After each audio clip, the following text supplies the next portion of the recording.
The cement floor, forever stained by paint, was cool against Noah's palms. He knelt down to the ground, searching through boxes and shuffling around loose papers. Where is it? Where? Cardboard boxes were shoved out of the way. Cans of paint were tossed to the side. Maybe it's just because it's been so long. Maybe I've forgotten. Finally, his almost shaking fingers pulled out what he had been searching for. A large book with one smiling face adorning the cover. Noah had long since scribbled out their expression, their grins forever mocking him for what he could not have. What should have been the second last yearbook of his life, but had become his last. He'd never wanted it, never looked inside. He'd been too scared, but Kane gave it to him anyway. So wait, did he drop out of school? For some reason, the pages felt awfully heavy. Flick, flick, flick. His heart beat in sync to each page.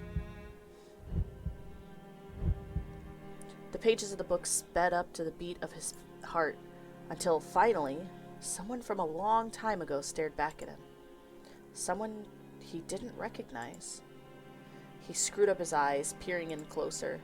He should be recognizable, but instead it was like looking in a dirty, warped mirror. It's me. Beside him, Kane stood with his signature wide, charismatic smile. In truth, he hadn't changed too much from back in those days. Shaking his head, he ripped his eyes away from the broken image of himself and scanned the rest of the photos. People he hadn't seen or thought about in years graced the page, for better or for worse. But the person he was searching for wasn't there, no matter how hard he searched. Must have been before he moved into the class. I forgot. With a sigh that carried with it the heaviness of lead, he flicked absent-mindedly through the rest of the pages before he flinched. Man, I can't read today. A boy with a kind smile and warm eyes smiled back at him.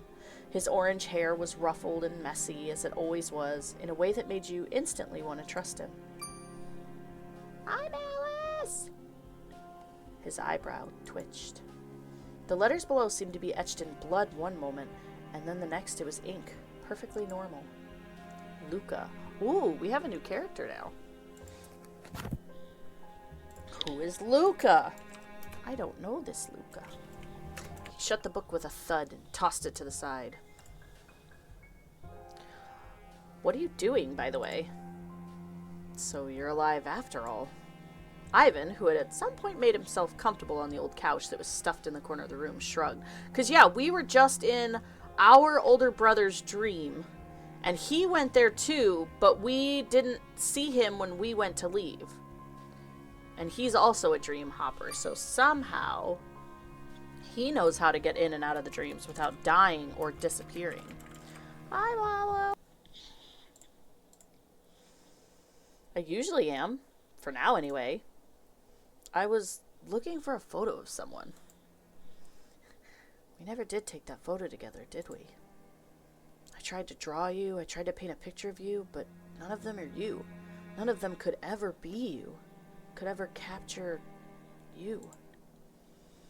When I think back, my memories are too fuzzy to remember your face properly. Isn't that sad? Who would be left to remember you if not me? Am I not just like everyone else, forgetting you the moment you leave my sight? Ivan's voice interrupted Noah's thoughts. Couldn't find one? I never took one in the first place, as it turns out. Hey, did you see a guy with blonde hair yesterday in that dream? Ivan shrugged. I don't know. I wasn't exactly keeping an eye out. A lot of blonde guys in the world. Hope he's okay. Noah wandered back towards the painting he'd finished last night.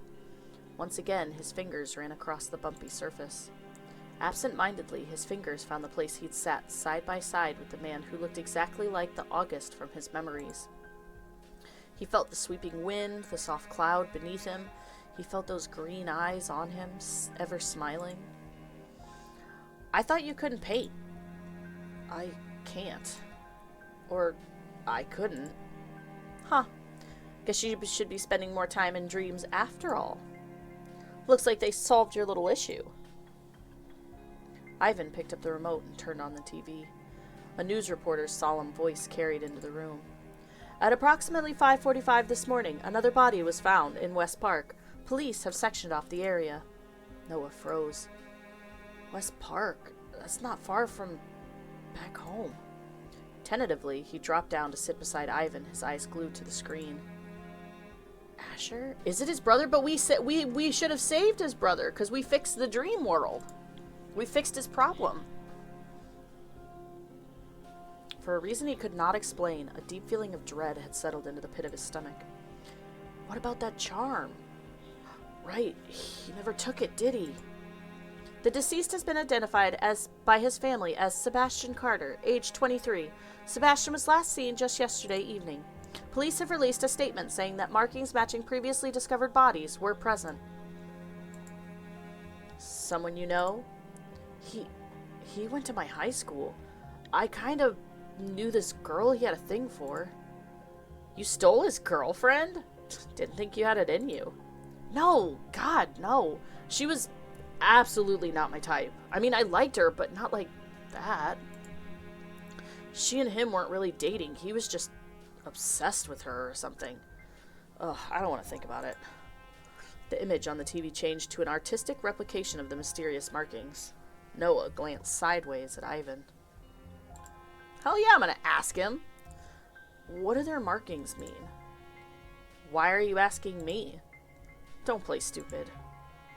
But what if I'm not playing? Do you have to answer every one of my questions with another question? Touché. Or should I say, touché? Well, whatever. It's not like it's a secret. It just means they were killed in their dreams. How do you know that? I just know. Isn't it common knowledge? I thought it was. No, it's not. Why would that make markings appear, though? Great question. Ivan is not helpful at all. And the answer is no clue. I'm not the bearer of all knowledge. Yeah, I realized that a long time ago. Crow said it was a side effect of dreams on the human body, so I guess that confirms what Ivan is saying, at least. Someone is killing people in their dreams. A Reaper. Noah eyed Ivan carefully. If killing people in dreams gives them their markings, does it also give them to the murderer? So, you knew people were getting murdered? Guess so. Ivan nodded, sipping at a juice box he'd pulled from some dark corner. Why haven't you done anything about it? What exactly do you want me to do? People die every day. It's not really my problem. Not really my problem? Is it my problem? My mother, my father, Sebastian, Mr. Floyd was terrified. Asher could have died the same way. They're all related to me. Noah covered his mouth with his hand, halfway between shock and disgust. You just now figured that out? So, are you going to do something about it then? You don't seem like the hero type. I've been able to paint ever since this started. Ivan flashed a rare smile. You're a really selfish bastard. I respect that. Hey, I'm not judging you. Actually, I'm suddenly finding you a lot more interesting. If I look into this, will I see you again, Crow? Ugh, then maybe I have no choice but to look into this properly. If only to see him. Crow. Who? The blonde guy I mentioned to you. I met him last night. He said his name was Crow. He looks like someone I knew a long time ago. Another person like us? Boy, excuse me? The Bader-Meinhof phenomenon is real, huh? I don't know if he was a part of the dream or not. He seemed too real, but he died. So how would it be possible? Well, he's either real or he's not. There's no in between. Right. I just need to work out if he's real or not. If August could really be... A sudden shuffling sound broke. Noah's line of thought, followed by the creak of his apartment door opening. A face filled with worry appeared out of the darkness. His expression started to soften upon seeing Noah, but soured again when he saw Ivan. Kane, did you not get my messages? I've been worried sick about you. Oh. Noah fished out his phone and quickly turned it on. 7 missed calls and numerous more texts, all from Kane. Sorry, I didn't mean to barge in. When you didn't respond.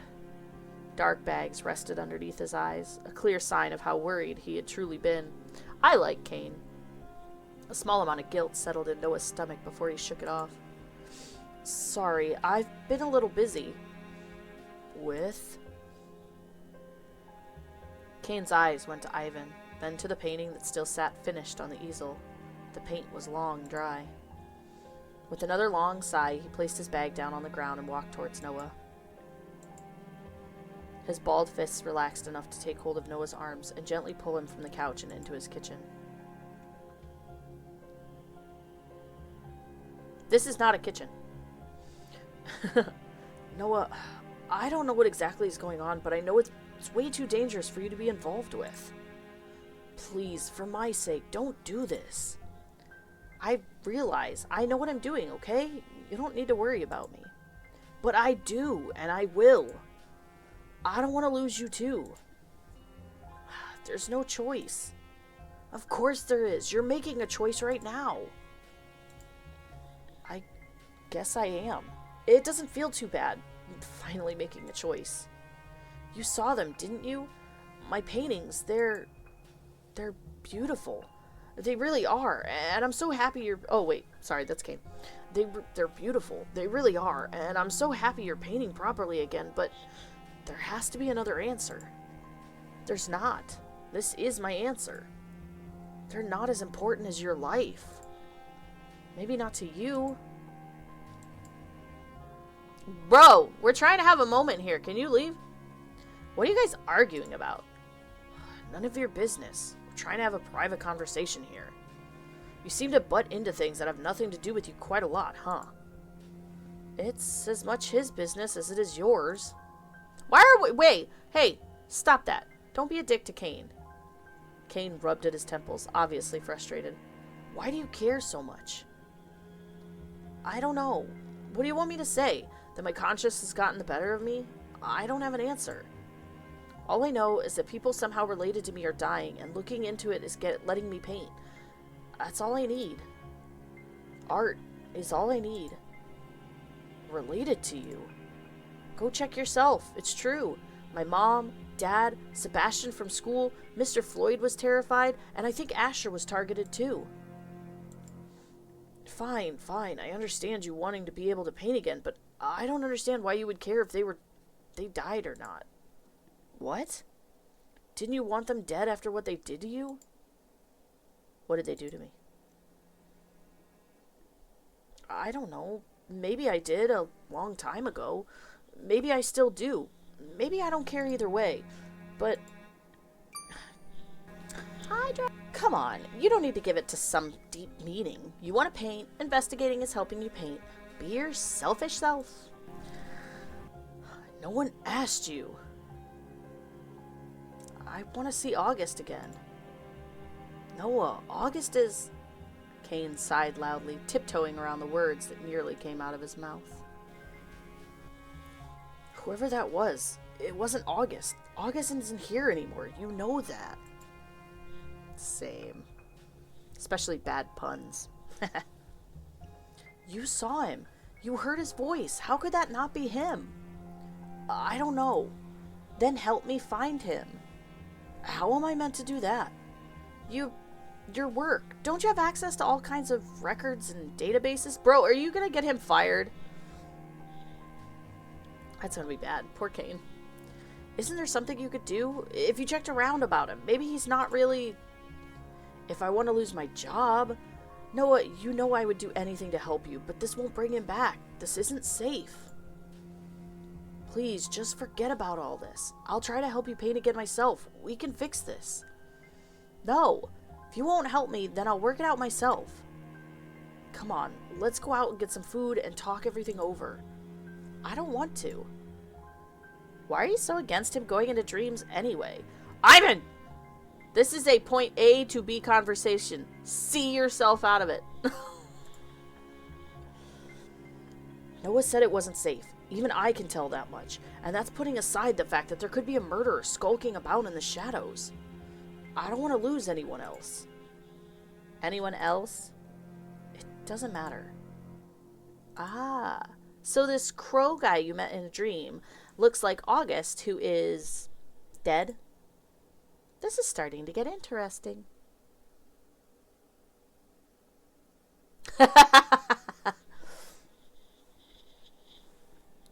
But it is a very logical one for people to ask me, so I have been asked that before. Mm-hmm. Interesting. Kane's voice was low and serious. This isn't something to joke about. Please, just leave. Noah, now. Why are you such a dick to Kane? Bro is just here to help you because he's been your friend for like your entire life. And now you're just taking fucking Ivan's side. Just all because you are obsessed. You are obsessive over August. That's not healthy.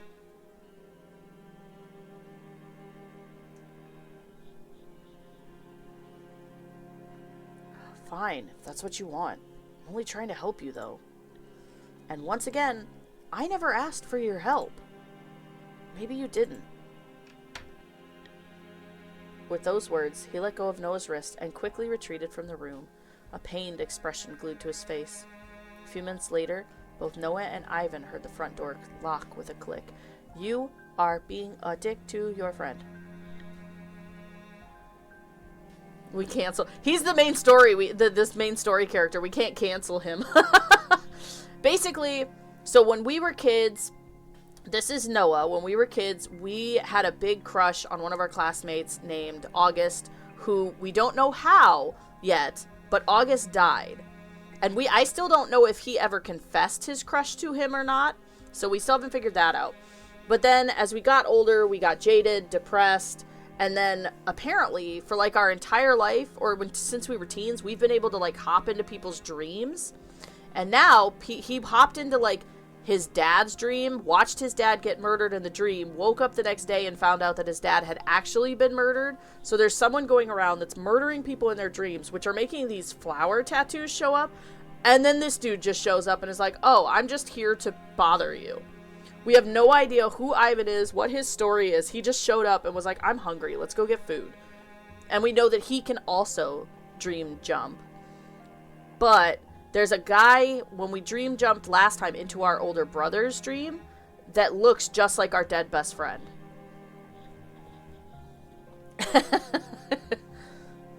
Yeah, so far, Ivan has done absolutely jack shit for us. He's literally just come in and been like, hey, feed me. And then, hey, let's go in a dream. And then Kane, the guy that just left, is our best friend. And I'm pretty sure he had a crush on us back in school, in high school. But we haven't confirmed anything yet.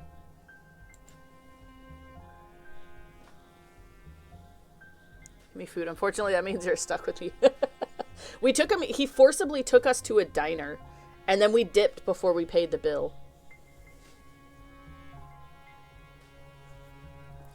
So, you want to know if this crow is your friend August? Noah nodded wordlessly. And August died 6 years ago. Uh-huh. Any way to confirm that? Did you see him? What? No, I didn't go to the hospital room. His dad told me. He has a grave back home. Apparently I wasn't there when... Ivan flashed one of his lopsided grins. Short of grave robbing, there's got to be some way to find out if he's really there or not. Kane works in security in the government. Oh, we're going to get Kane fired. But he won't help. You heard him. I don't really want to get him fired, but... But! There shouldn't be a but to that! No, I don't want to get my best friend fired. But... Also, this game has fucking awesome music. Why not break into his office, then? What? Break into a government building? Are you insane? Why not? You can't be serious. I'm as serious as you are, so tell me. How much do you want to find out about Crow? It's not like I can search for someone named Crow. No, but you can look up August. See if he's really as gone as you think he is, or if there's anything else on him hidden. Governments do like to hide things. I thought he kind of looked similar. His eyes are much bigger, though. And I was like, maybe he's like our inner self or something. But then Cain can see him too, so I still don't know where Ivan... I don't know his story. I'm confused. They all kind of do. Red eyes. I thought maybe he was going to be a vampire, and then I was like, oh wait, no. I don't think it's that kind of game. If anything happens, you can just hop into a dream. No one will be the wiser. Starting to think you might be a bad influence on me. Just starting? That's what I was going to say. At some point, Ivan had pushed a pile of dirty clothes covered in paint to the side and sat up on the counter, finally meeting Noah eye to eye. He smirked before jumping down from the surface. Let's go then. Yeah, he definitely doesn't look like... He looks otherworldly compared to like how everybody else has been dressed very normal. And he's got the flower tattoos of the people that died in their dream. So he might be dead. Maybe. But Cain sees him. I don't know. If Cain wasn't interacting with him, I'd almost think that he was like a ghost or something that only we saw, but Cain has interacted with him. So I guess he could still be a ghost, maybe. I don't know. Right now?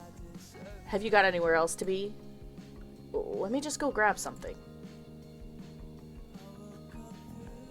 Once again, Noah dug through piles upon piles of books and painting supplies in search of the item he needed. Just in case. Just in case I do see him again. Finally, he pulled it free. An old journal with a worn leather cover. Inside, an assortment of waterlogged sketches he'd done in high school. It was still only half filled. He hadn't touched it in years. Couldn't. Maybe Noah is the murderer and Ivan is the inner self of his dream for in the flesh. I don't know. Yeah, there's a lot of unanswered questions. We haven't gotten very far. We're only like 6 hours into the game. Which sounds like a lot, but... He shoved it into a small satchel along with a cheap mechanical pencil before quickly putting it over his head to rest on his shoulder. What's that? Nothing important. Let's just go already. Ivan didn't offer any other words. Instead, he walked through the piles of art supplies towards the front door. Noah froze. To be fair, you're not that there's not that much that we're figuring out right now, so I'm also a little lost, and I've been here the whole time. Out of the corner of his eye, a small patch of green sat motionlessly, yet it seemed to be calling out to him. He turned around on his heels and opened up one of the spare water bottles Cain had left at one point or another and watered the plant. Almost seemed to perk up instantly with the action. Satisfied, Noah turned to follow Ivan, but not before his eyes trailed back over his latest paintings.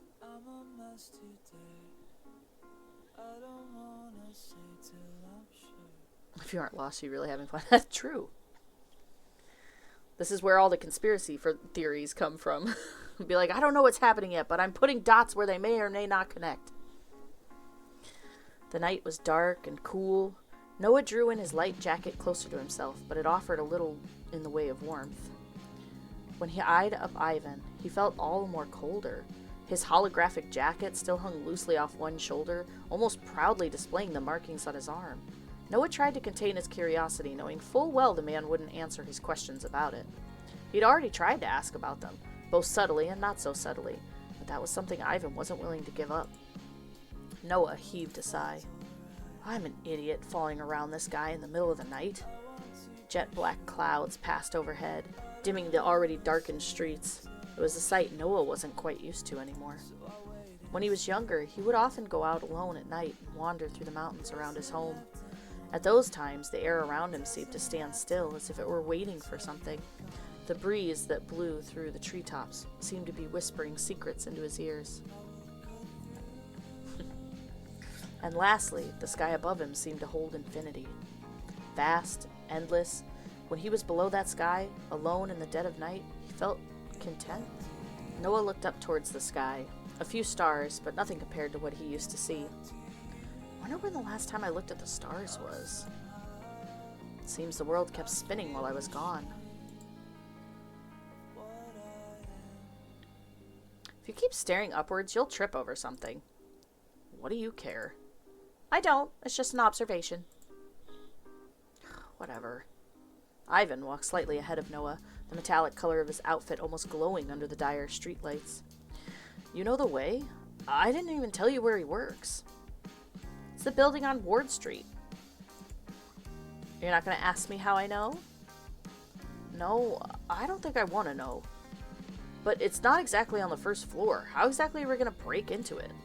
Ivan pulled his hand from his pocket and spun something around on his finger.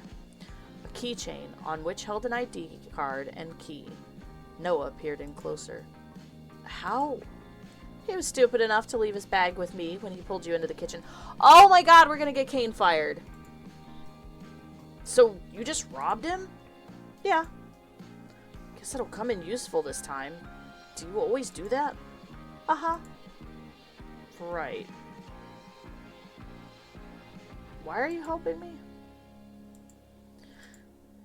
Hey, I asked you a question. I know. I was just wondering if you were an idiot or something. What? I already told you. You piqued my interest. Nothing else to it. You're gonna break into a government building with me. There's something more than interest there. Enjoy your lurking. There has to be. That's not something a normal person does. Yeah, does he strike you as a normal person? Ivan shrugged, rolling his eyes at the same time. What else is new? You're insane. Maybe. Who cares? Thanks. I wouldn't be able to do it alone. Ivan's rare smirk returned to his face. No shit. The further they walked, the higher the buildings became as they stepped into the business district. No one walked the streets save a stumbling drunk on the opposite side of the road. Noah grimaced and looked away. Best to ignore people like that, not draw their attention. That's where you draw the line? You have some strange morals. You're one to talk, like you have any at all. You steal from anyone and everyone and don't give a shit about murder. Why use a... Oh, what use are morals anyway? I find they just get in the way of what needs to be done. Are you always so indifferent? I'm starting to worry that you're a serial killer yourself. Ivan shrugged again, further proving Noah's point. Maybe. Suddenly, Ivan stopped in his tracks and looked up. A tall building reached up into the sky, a metal stain on the heavens. It seemed almost as if it would rip the sky in two. But of course, it didn't. It just sat there, ominous and foreboding, as if waiting for them in particular. Noah swallowed hard. This is it. There's 3 cameras facing the entrance, probably another 2 in the lobby, 1 in the lift, all wireless. Ivan mumbled to himself, clearly thinking hard. Let's go. Wait, what about the cameras? I'll handle them. Follow me. Ivan's footsteps were unrushed, his actions calm and collected. Just like his entire personality. He walked forward before reaching into his jacket and pulling out something the size of a phone. Except this obviously wasn't his phone. Instead, 4 antennas poked out from the top of the handheld device. Upon closer inspection, Noah thought it reminded him of a handheld radio. Who is this man? What is that? Ivan, ignoring Noah's words, started turning a dial on the side of the device slowly and deliberately. His hand stopped. He stared up at the surveillance cameras as if he could see inside them. Supposedly satisfied, he stepped out of the shadows and up the stairs to the entrance in full view of the cameras. A radio jammer? You really have done this more than once. Noah sped up to walk side by side with the white-haired man. When they reached the entrance, Ivan scanned Kane's keycard, which quietly beeped 3 times before the doors opened wide.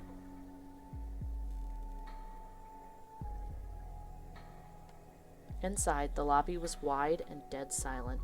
Their footsteps echoed through the empty space, Noah all the more aware of how loud they really were. Ahead were the lifts. With the jammer still in hand, they beelined towards them. What floor?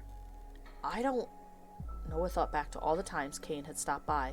All the times he had sat beside him and talked, despite Noah never responding. How much had he told Noah that he'd never heard? How long had he not been listening? And why was it only now that he could finally hear again? 11th floor, I think. I don't know what room, though. We'll work it out when we get there. With a ding, the elevator doors opened. Ivan and Noah stood to the side, waiting to see if anyone was inside, but found it empty. With his heart almost in his mouth, Noah stepped inside and pressed the 11 button. Ivan stood beside him, his face still impartial. Slowly, the elevator lifted up. The only sound was the gentle whirring of the motors running, which seemed much louder than it actually was. When the doors opened again, they were faced with a darkened corridor. The stillness from the lobby and the elevator seemed to extend through the rest of the building. Wordlessly, Ivan stepped out of the elevator first. He looked left and then right before deciding instead to go straight ahead. One at a time, the two peered into a darkened offices, looking for any sign of what could be Kane's room. Damn, didn't think that would take so long. Want to go get a bite to eat? Hell yes, I do. Man, you're much more fun than Kane, you know? He runs off straight after work every single day, even if we have deadlines. Probably has a girlfriend he's rushing off to see. Asshole. The two voices laughed loudly. Noah didn't even have the time to freeze up when Ivan grabbed him by the shirt and pulled him back into an open storeroom. Footsteps went by them, and the ding of the elevator doors opening resounded back into the storeroom. They waited for what felt like forever before Ivan stepped out. Let's try that room. He nodded towards the place the two men had come from.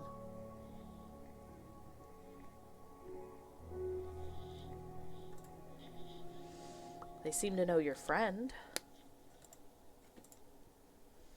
Guess he's not so popular after all. That charming gentleman act doesn't work on everyone. Those pricks. Not like you treat him any better. Of course I do. We're friends. Sure, I'm not judging, just making an observation. Ivan held up the swipe card to the door, and it instantly unlocked with a click. A few desks sat empty inside the room, all but abandoned for the night by their usual inhabitants. Noah quickly walked between the desks, looking for any sign that one of these laptops belonged to Kane. The large window sat slightly ajar enough for a gentle breeze to roll through the room, cooling Noah's body. He again glanced towards Ivan, wondering if he didn't feel the cold. Noah paused. On a desk in the corner of the room, he noticed a cup. On it was written, "World's Okayest Chef," which he recognized instantly. I bought this for him back in high school. I didn't think he'd still have it. Bingo! Let's take a look at the computer. Noah sat down at the desk while Ivan stood behind him and leaned in close to peer at the screen. The screen lit up with a logo before it faded away to a login screen.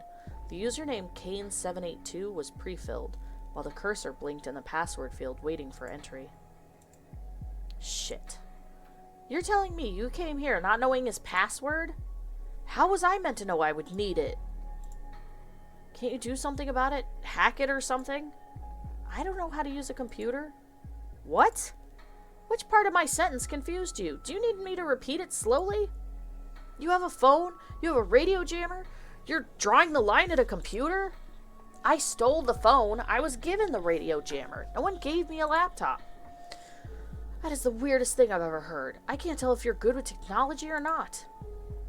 Ivan just shrugged. He obviously wasn't going to explain anytime soon. Fine. Let me think.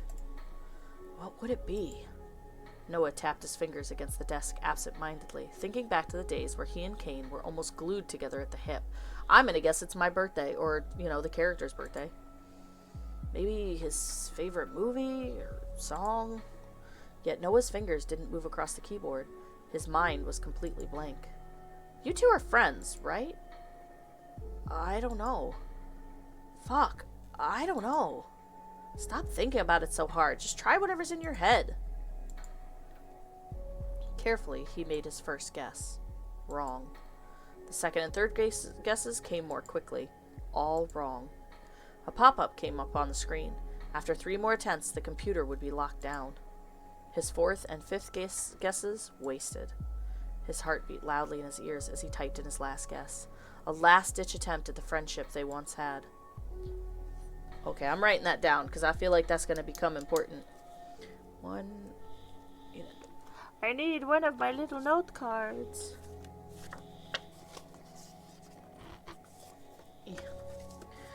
130805.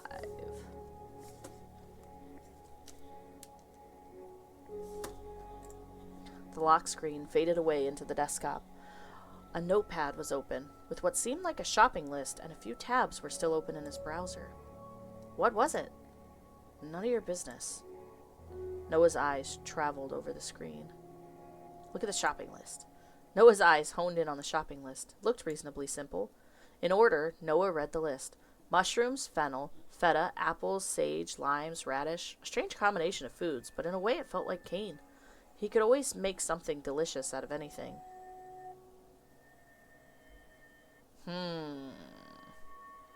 I think because this game has puzzles, I'm looking into everything like a little too much. I'm like, okay, MFFASLR. Maybe those like...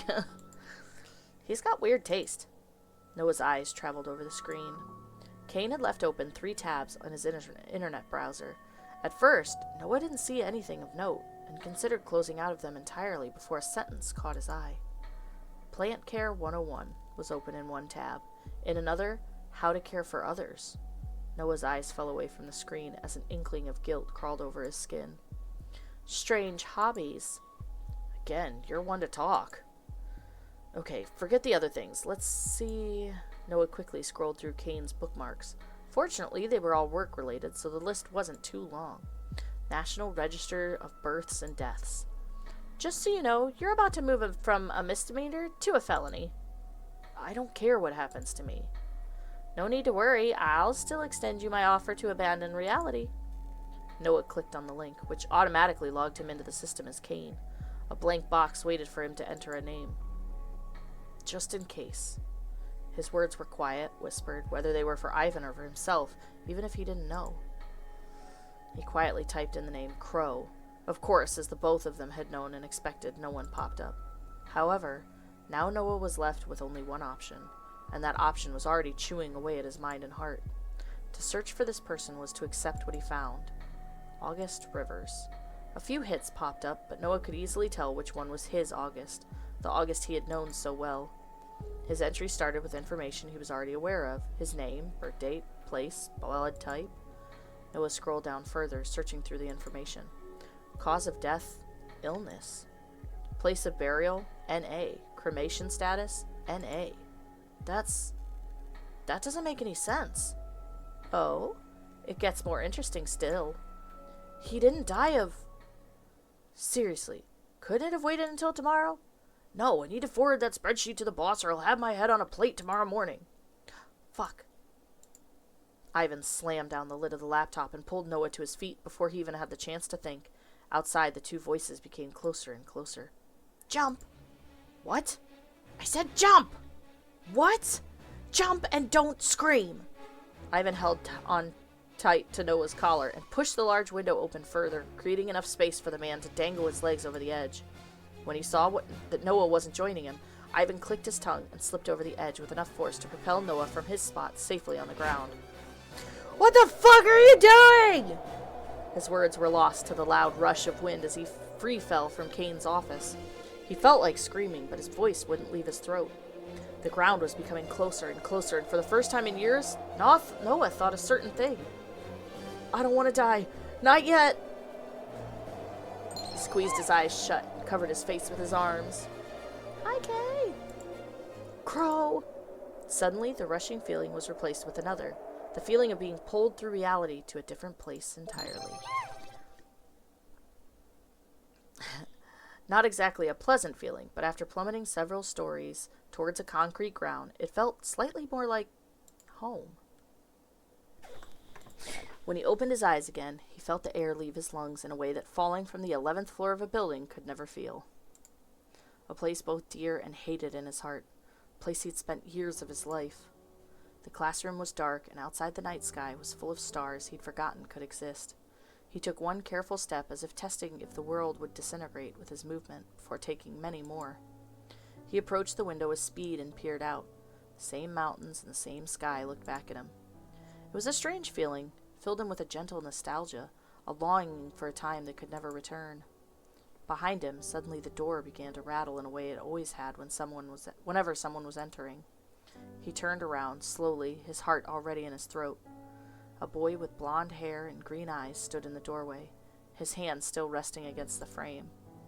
He blinked, looking at Noah as if he wasn't quite sure who he was looking at, before realization came over his face. Noah? He knew it was a dream.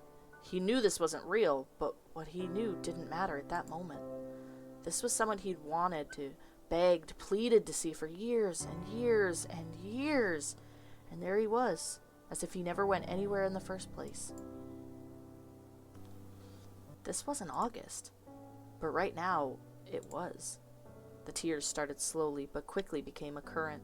August, still looking just as shocked as before, quickly stepped forward and wrapped his arms around Noah. You're Noah, right? His voice was exactly the same as it was back then. I missed you. I missed you so badly. There's no need to miss me, silly. I'm right here. I'm so sorry. August, I should have... There must have been something... Shh, it's okay. I don't know what's going on, but everything will be alright. Not a whole lot. We stole Kane's, so apparently Kane works in government, and we stole his key card to sneak onto his laptop and found out that according to the government, August died through an illness, but there's no place of burial or cremation. That information was not available. And from the way Noah talked, August didn't die from an illness. So we're trying to find out. And I'm hoping we don't get Kane fired or sent to jail. Even if it's difficult, I believe in you. Have you gotten taller? You should have... You deserve to... Something's really been eating you up, huh? That's one way to put it. Well, I'm always here if you want to talk about it. And now we're in a dream, but we don't know whose, because this is August. But if he's dead, we can't be in his dream. But I guess maybe Kane's? I don't know. I'm not going anywhere. His words were like blades piercing into Noah's heart. You're not always going to be here. I wish so much that we're true. But if you don't want to talk about it, that's okay too. All I want is for you to be happy, Noah. You deserve that more than anything. I'm so afraid of losing you. Of losing me? I just told you I'm not going anywhere. He pouted, but gave up when a giggle came to surface. Even if I was suddenly gone, that's okay. Everything ends, Noah. Some things sooner than others. That doesn't mean that experiencing them wasn't worth it. No matter whether I'm here or not, I hope you can look back at our time together with happiness. I'm not strong enough. You're plenty strong to me. Tell me you forgive me. Please.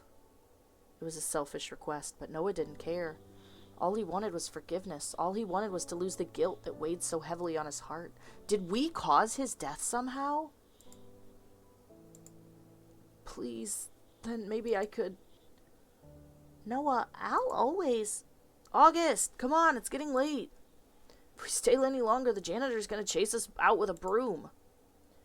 Kane, give him a minute, God. The doorway, which was still left open by August, suddenly housed two other figures. They came to a stop, frozen at seeing the scene inside the room. Who? Oh, Kane, Noah. This is an interesting situation we've all found ourselves in, huh? Noah stared back into his own younger face. Wonder what I look like to him. A sorry loser, a washed-up artist, a complete good-for-nothing. Noah took a step away from August and wiped his nose with his sleeve. He wanted nothing more than to be August's side, to talk to him, whether he was real or not. But when he saw his younger self, when he saw Kane, he realized that he didn't belong. The world around Kane began to crack with him at the center. He's Noah, but you're also... A deep rumbling came from the very earth as reality began to fracture. Noah reached out towards August, who suddenly seemed like he was getting further and further away by the second. August! Wait, August! I don't want to lose you again! Please come with me! Quicker and quicker the world disappeared into nothing, but he didn't care, not now. Before the classroom truly became lost in the void, Noah could have swore that August was reaching out back towards him, too. He felt himself falling. The ground that felt so sturdy a moment ago was now non-existent. Noah resigned himself to his fate. If I have to die, at least I got to see his face one more time. Noah!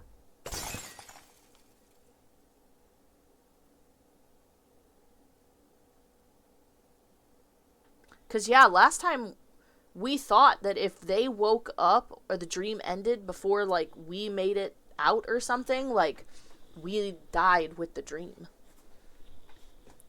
The world around Noah began to shift from black to a bleak, desolate white.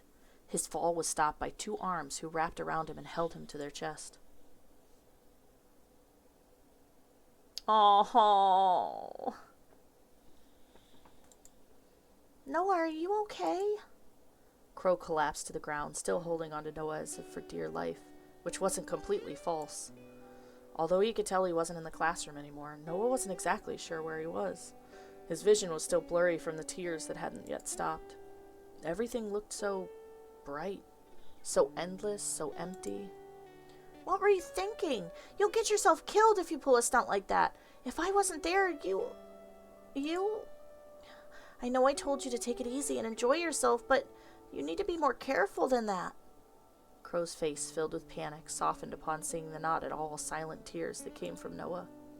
His arms, which held Noah in a vice-like grip, also relaxed and untensed. He pulled back gently.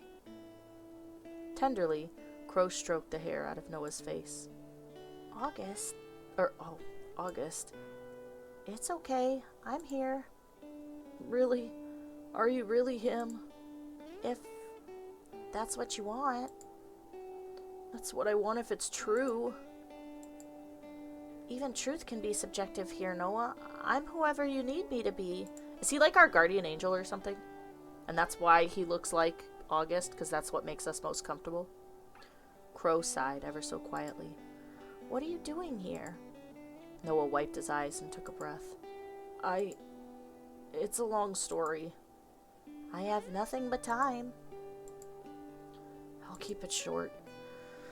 I broke into a government building, then jumped out the window from the 11th floor, then ended up in that dream. Crow blinked in surprise. You... what? I know, it's insane. I just wanted to find out if you're really August, if it's even possible. I just wanted to find out more about the deaths. Ah, so that's why. That's incredibly dangerous, Noah. I didn't know you were capable of such a thing. I'm almost impressed. Where are we, anyway? This is... I suppose you could think of it as the abyss between dreams. It's nowhere in particular. Why were you dehydrated? A place like this exists? Yes, but you shouldn't try to come here. It can be dangerous. Then what are you doing here? Waiting, I suppose. For? I'm still working that part out. But if this is in between dreams, then that means you're real? Crow's smile faltered for only a moment before he let out a small, quiet laugh. I'm whatever you want me to be. Crow lifted his hand and motioned for Noah to do the same. Oh, goodness, it scared me. Crow lifted his hand and motioned for Noah to do the same. Their palms touched together softly. Does it feel warm? I guess so. Good. Then that's enough, isn't it? What a peculiar feeling within my chest. Crow pulled his hand back somewhat timidly. You really should be going. You really should be going. Like I said, don't try to come back here on your own. I wouldn't want you to be lost with the rest of the souls. What's that supposed to mean?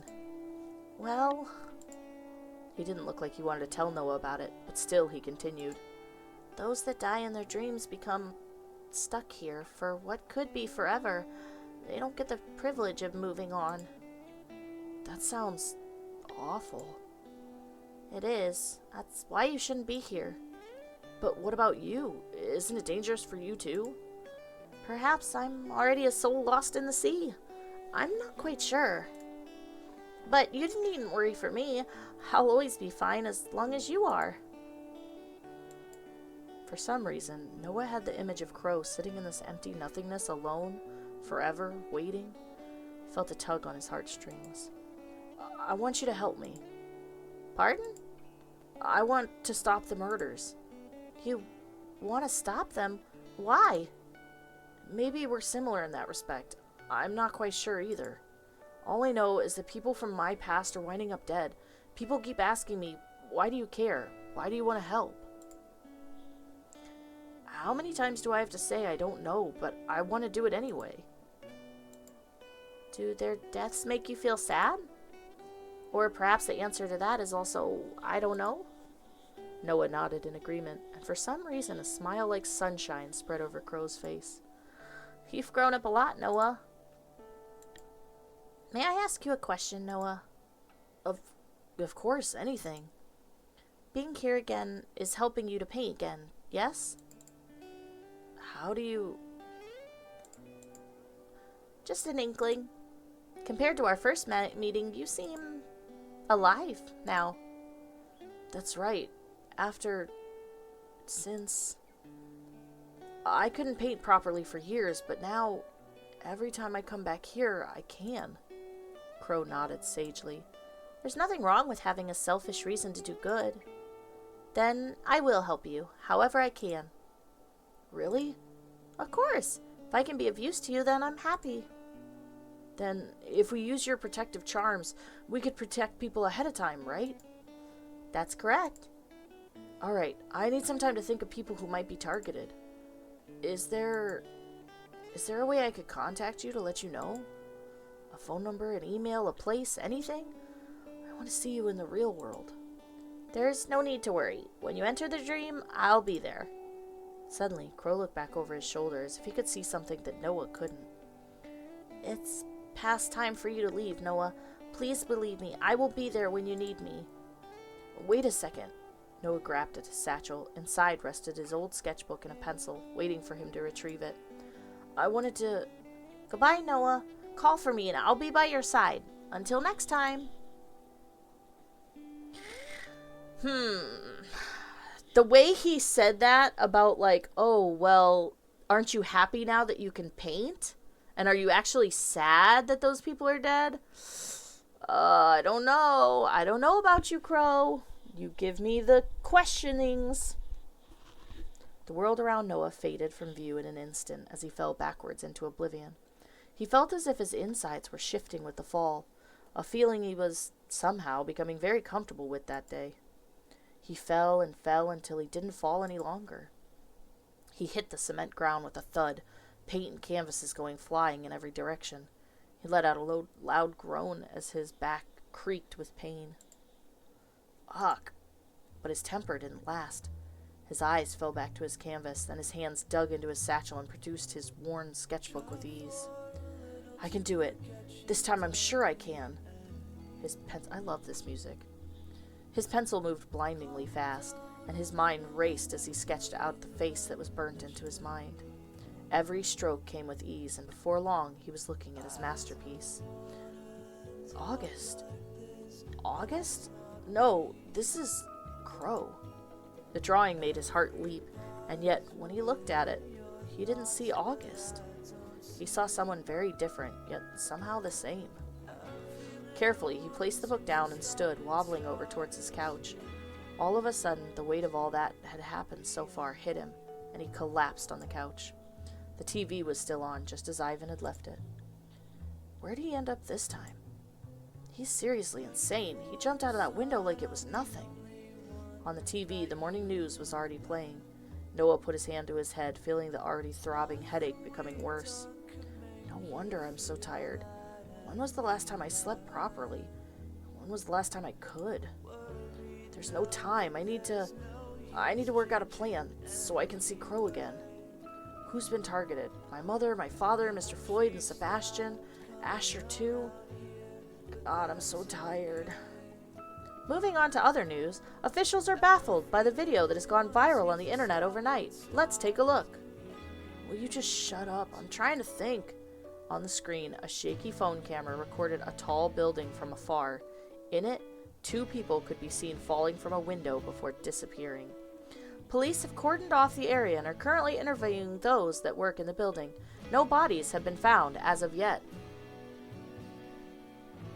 I know. It's because when I look down at the screen, it's because, like, it registers my eyes as being closed. Sorry. If you have any information, you can call anonymously on... Noah quickly hit the power button on the remote and the screen faded to black. As if shit couldn't get worse. Kane's gonna kill me. He's actually going to kill me. I should call him first.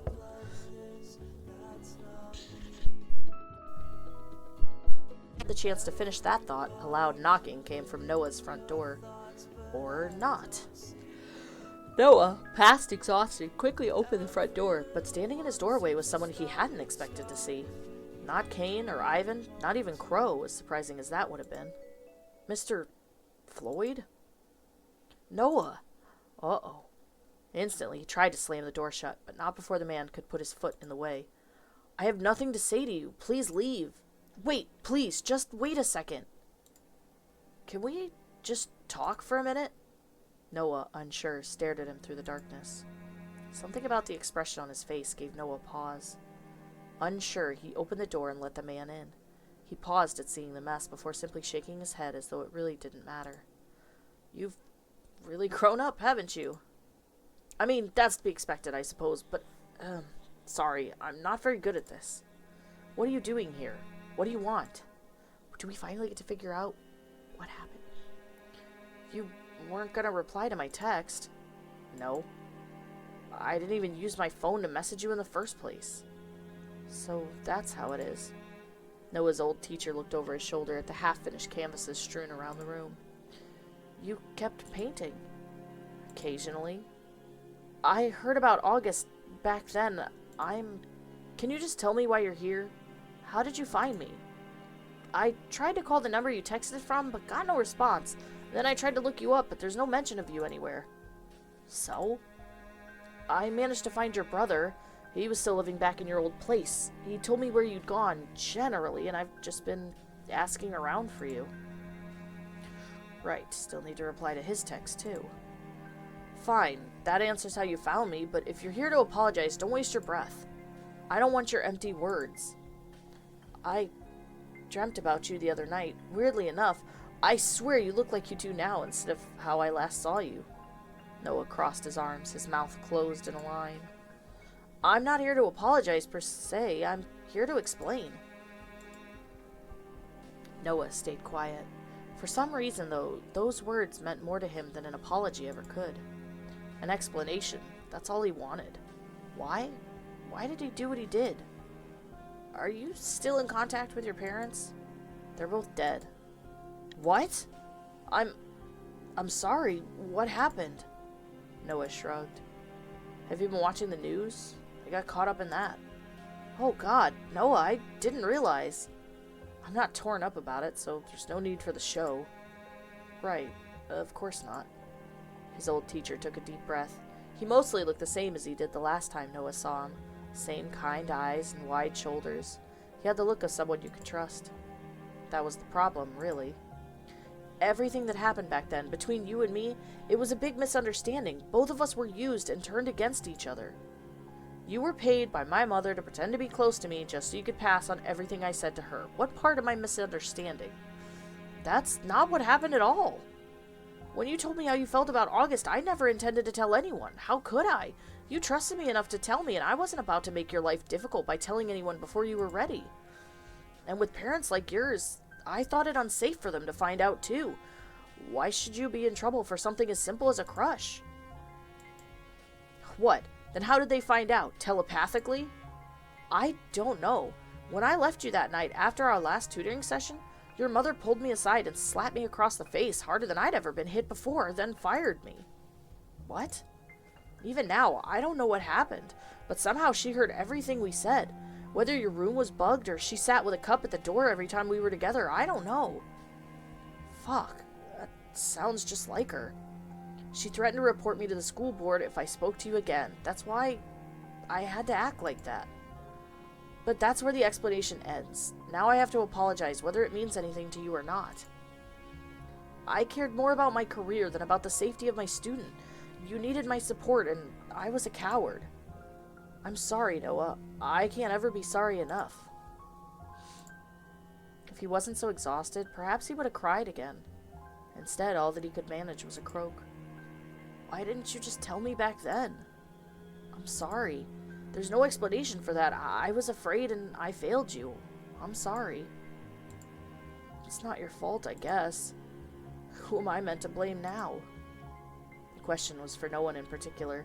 In fact, it was only a few moments later he realized that he'd spoken it out loud. I left you alone with no one to support you. I wasn't strong enough, and you can blame me all you want. Thanks, Mr. Floyd. I appreciate you telling me the truth. I'm sorry about August. I know he meant a lot to you. Absent-mindedly, Noah glanced toward the sketch he'd done of Crow. He was a wonderful kid who seemed to like you very much. Noah was silent in response. To answer was to accept that he was gone forever.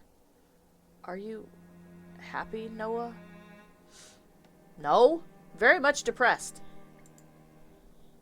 I have nothing. I spent years in this stupid house, given to me by a friend I hardly deserve, wasting away my life. I couldn't paint. I cut myself off from the world. I lost what felt like everything. How could I be happy now? First step to getting better is recognizing you need change. You sound like you've recognized that to me. I'm trying. Selfishly. Sometimes it's okay to be selfish. Thanks, Mr. Floyd. I don't want to take up any more of your time, but please, Noah, message me any time if you need help. I promise I'll be there. Let me make up for my mistakes. I'll be around if you need me. His hand rested on the doorknob. Mr. Floyd, it was good to see you. He smiled, nodded, then turned. The door shut softly behind the man with a click. Who am I meant to blame now? What am I meant to do with all this hate? What would you do, August? Noah laughed at himself almost mockingly. He'd take it all in stride, wouldn't he? At a time like this, he'd tell me to keep my chin up, right? Noah's eyelids began to dip. Everything that had happened that day was finally catching up with him. He couldn't even muster the energy to move from his couch to his bedroom. His eyelids finally closed as his back sunk into his worn couch. The springs dug into him, but he didn't seem to mind. The goal is to wake up. That is a good goal. Noah? Noah, are you awake? Come on, it's time to go. Look how dark it's gotten outside already. Did I fall asleep? You were out cold. Noah looked around the room. Right, the classroom. Everything was as it should be. Where's Kane? He's waiting outside. Noah's eyes trailed over the scene. Right, everything's as it should be. I feel like I just had a really bad dream. You too? There was this other person here. Then he disappeared. Kane told me I must have been imagining it, though. Oh. Right. This is getting trippy. Because now we're in the dream that we just came from as our adult self, as our teen self, but he recognizes that our adult self was in the dream. My mind is blown. Noah's eyes went back to the stars outside the window, and he remembered. Is something wrong? No, I'm happy to see you again, August. This reminds me of the first time when I saw your dream. I'm happy to see you too, but you can see me whenever you want, silly. I wish I could. August made a face to say he really didn't understand, but he was happy anyway. A pang went through Noah's chest, but this time he didn't feel so lost. A lot has happened recently. Oh no. I'm sorry your lunch was disappointing. Oh? August pulled up a chair at Noah's desk with an interested look on his face. I've been seeing Kane more. That's great. He's such a good friend to you. That makes me happy. And even Mr. Floyd came over to my house. Mr. Floyd? Really? Yeah, we worked things out. It was all a big misunderstanding. I didn't realize it at the time, but I do now. I'm so glad. You're working hard, Noah. And I've met some new people, too. Will you tell me about them? It might be boring. I like listening to your voice. How long has it been since I last dreamt? Since I last dreamt of you? Am I selfish for leading you on to believe this is real? And am I delusional for enjoying it? This is nothing more than my dream. You're nothing more than my dream. Certain someone's words drifted into Noah's mind. What makes a real person? I don't know. I exist right now in this very second. That's enough. That's enough. This moment is enough. Someone moved in with me, I guess. Moved in with you? Since when? It just kind of happened against my will. His name is Ivan. He's a little weird, has a habit for breaking and entering, and is also kind of a thief, but it's nice to have someone around again. Should we be calling the police? Noah just shook his head. It's okay. He's not so bad, actually. Might be a murderer, though. I don't know. You're just making me more worried now. I'm sorry. I met one other person, too. Hopefully they're a little more agreeable. He reminds me a lot of you. Of me? He must be wonderful, then. August laughed, obviously joking. Yeah, he is. You are. You seem happy, Noah. I'm glad. How could I not be when... Noah's eyes went to August. Or where he thought August should have been. He blinked. But in his place was another figure. Is something wrong? No, Noah shook his head and looked back. August still sat there with a worried look on his face. I thought I saw... It's just me. Right, it's you. Anyway, you know I love talking to you, Noah, but maybe we should walk and talk? Kane's still waiting for us. Noah looked at August. He studied his face, memorizing every detail.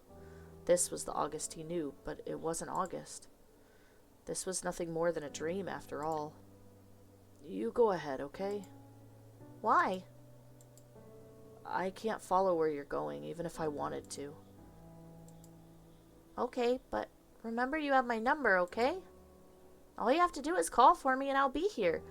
You know that, right? Those familiar words echoed through the room, which seemed to expand and contract at a moment's notice.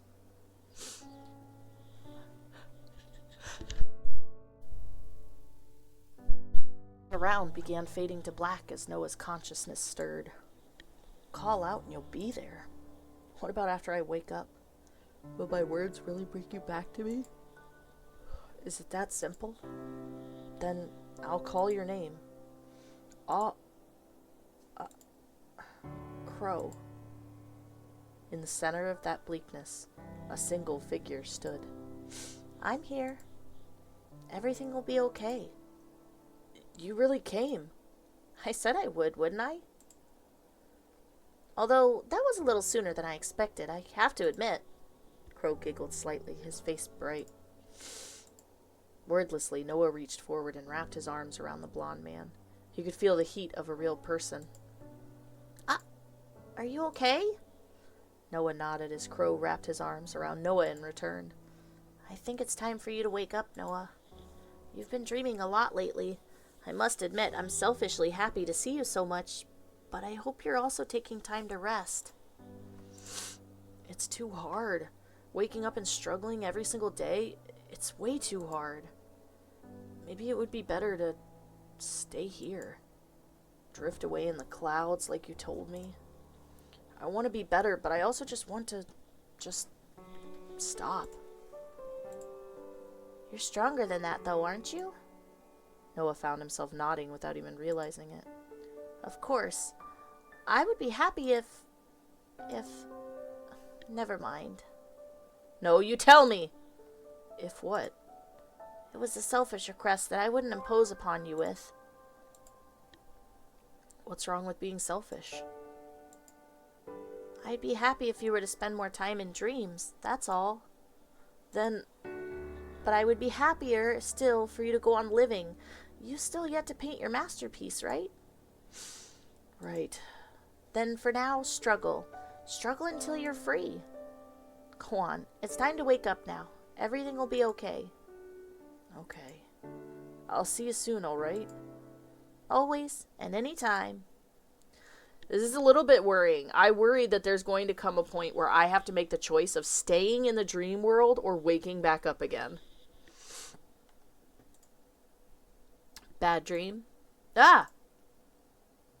No need to yell. Where the hell did you come from? Noah sat up from his place on the couch, feeling the ache of his muscles. Loud cracks came from his shoulder as he stretched. Front door. You left it unlocked. Right. Well, glad to see you're okay. Since when did you care if I was okay or not? Fine. I don't care. What took you so long? There were some guard dogs and a police chase involved. Don't worry about it. I'm just not gonna ask. At the very least, I hope you didn't lead anyone back here. Not to worry, it's not my first time. That only makes me worry more. Did you get the information you needed? No, not really. Good. I'm glad we didn't just break into a government building and jump from the 11th floor for nothing.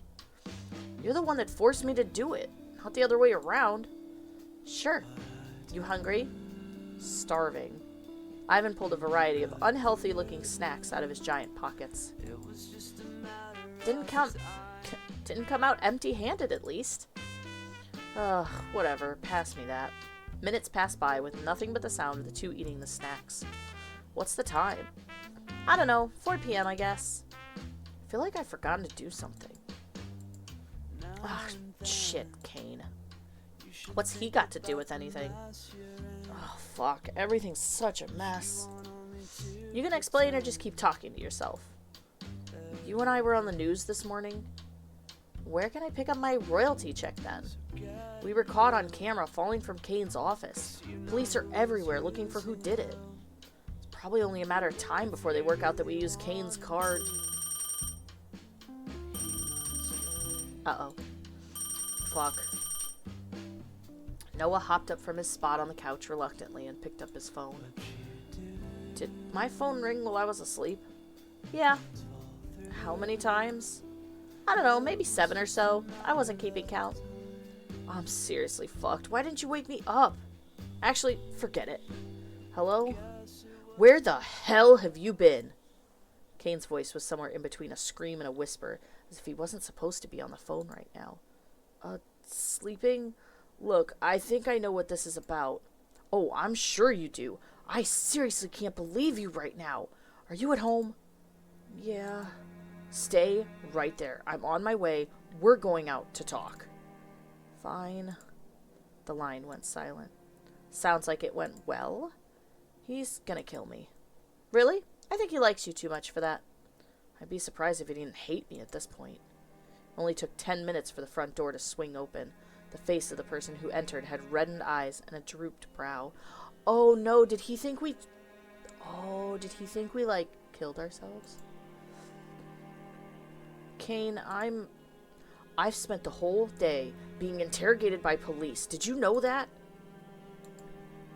And berated by my boss. I'm probably gonna be fired. And all I could do was sit there and take it. What else could I say? My best friend did it? My best friend stole my ID card, broke into a government building, then did who knows what to my computer? And to top it all off, he then jumped out of my window and disappeared. If it helps, I'm the one who stole it. You can hand me in if you want. Doesn't make a difference to me. No, that doesn't help. The fact that you're here at all doesn't help. Kane, listen, I wanted to what? Ruin my life?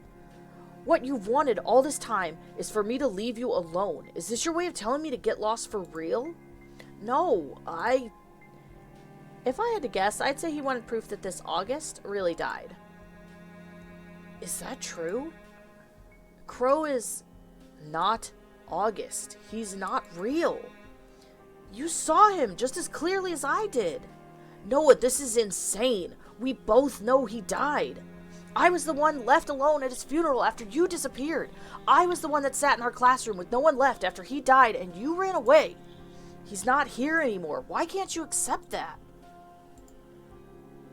Because what if we're wrong? Your systems had his details all wrong. They said he died of an illness, that he didn't have a burial place. What if he's stuck there with no way out?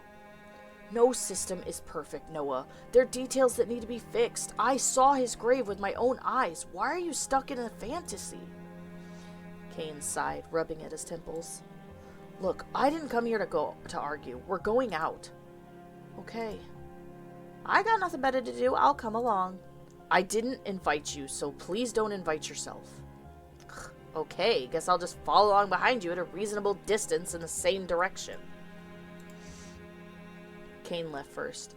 For some reason, the sound of the door shutting behind him filled Noah with guilt. He stood, brushed off the crumbs from his clothes, then followed behind the man. Well, yeah, you should be fucking guilty. You're gonna get him fired. Outside, the sun had already set on the city. The whole day had been lost, never to be reclaimed. Noah quickly caught up with Kane, who didn't bother speaking up upon seeing Ivan had tagged along after all. I don't really have the money to be eating out right now. You know you don't have to worry about that when you're with me. Once again, a pang of guilt went through Noah's heart at Kane's tender words. What am I doing? I didn't mean to get you in trouble. Let's eat, then we can talk. What are you buying us? I'm not buying you anything. But I don't have any money either. Stand outside, then.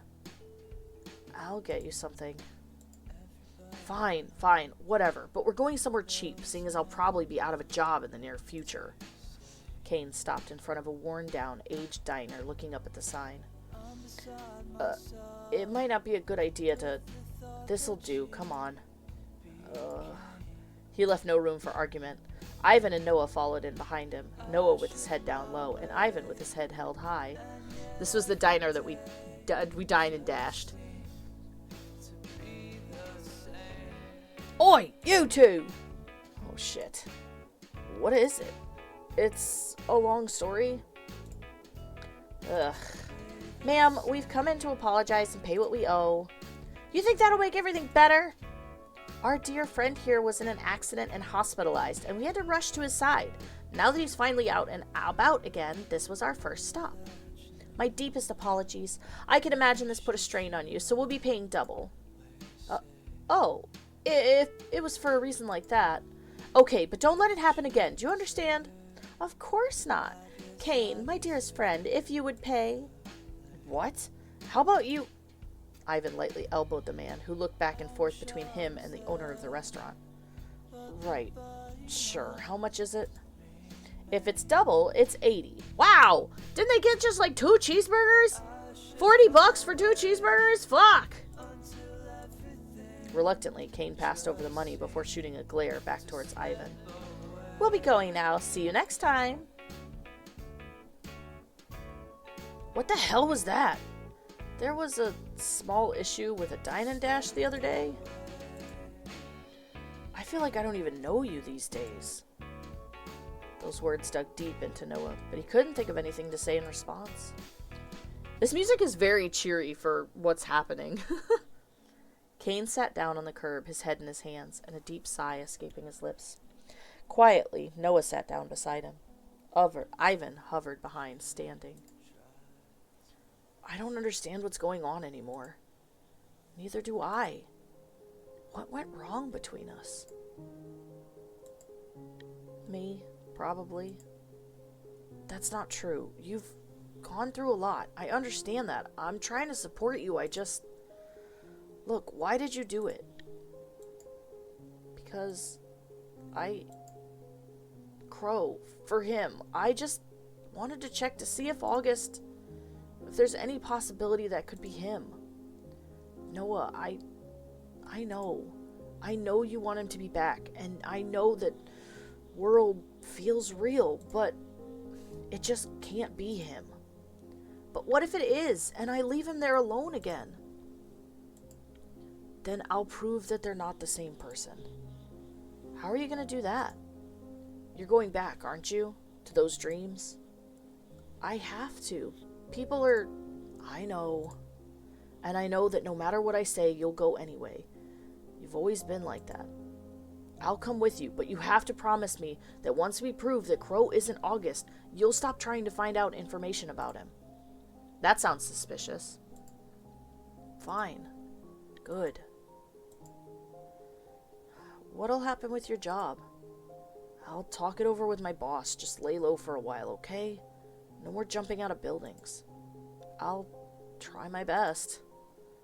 I'm sorry. I know that's not worth much coming from me.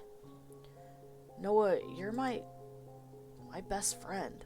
That's never changed, and it won't change. An apology from you is all I wanted. Well, I'd also like it if you kept up on this dream thing, but I know if you gave up on this dream thing, but I know you're stubborn. Yeah, well, you've always known me best. I try. Anyway, it's just a guess, but I assume you have someone in mind. I have an idea. Luca. Luca? To be totally frank, that guy was an asshole. More than an asshole. I'm not sure if the world wouldn't be better if he wasn't in it. Why do you care? I've given up trying to find an answer. Where are we going? Did anyone say you were invited? He really just doesn't like Ivan. I have a guess at who could be targeted next, and if not next, then at some point in the future. Someone I went to school with. If it gets me out of here, then that's fine with me. You hang around like a bad smell. I could say the same about you. And I don't think you have Noah's best interests at heart. Not up to me what you think. So you're saying you do have his best interest at heart? I didn't say that. I have my own best interests at heart. Everyone does. You can lie to yourself and say you don't, but that's your business. Then why are you following him around? Ivan simply shrugged. If he had any other thoughts on the matter, he didn't bother telling Cain. You two can stay here and argue, then. I'm leaving. Stuck around here with him? I'm good, actually. Noah turned back towards an alley that sat in the shadows, out of sight from anyone that passed by. Ivan was on his heels, leaving Cain alone in the street for just a moment before he chased after the two. For just a moment, watching their backs, Cain saw two very different people, and a small smile rose to his face as a strange nostalgia for a time lost to the past came to surface. As Cain stepped into the alleyway, the ground gave way beneath all three men. Ivan seemed overly used to the feeling. He crossed his legs as he fell, leaning back to do somersaults with ease. Meanwhile, Cain clung on to Noah tightly, his face darkening as he shut his eyes. He was never good with heights, was he? Ugh. Noah hit the ground with a loud thud. As he sat up and opened his eyes, he finally noticed that the room was pitch black. Cain? Ivan? Silence followed his questions. Guys? Is anyone there? Noah's eyes darted around the darkness, straining desperately to see something. Anything. In the distance, he could hear the sound of rustling, of footsteps on wood, of a nearly silent chuckle. He clenched his fists and unclenched them. I don't want to be alone. I don't want to be alone anymore. Crow!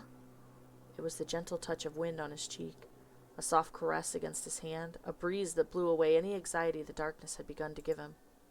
That's how he knew he was there. I'm here. Don't worry anymore, because I'm here. Still seated on what could only be the ground, Noah reached up and grasped for the blonde-haired man. In the end, he caught hold of his sleeve and held fast. But only a moment later, Crow pulled away. A sense of disappointment sat within Noah, but that was quickly washed away as Crow took his hand instead. What? Where have you found yourself now? You always end up in strange places, don't you?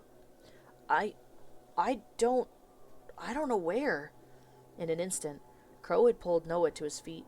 With their hands still interlocked, Noah finally began to feel at ease. But oppositely, Crow's voice had begun to be stained with worry. I'm glad you're okay, but we have to go. Come on. Crow broke into a run, guided through the darkness only by the small space the two connected. Noah followed after him. What's wrong? Why do we have to leave? There's something wrong with the stream. It's distorted and not safe. Wait, two others came with me. Others? Kane and Ivan. Kane? His voice held recognition. Crow searched through the darkness as if his eyes could see much better than Noah's ever could.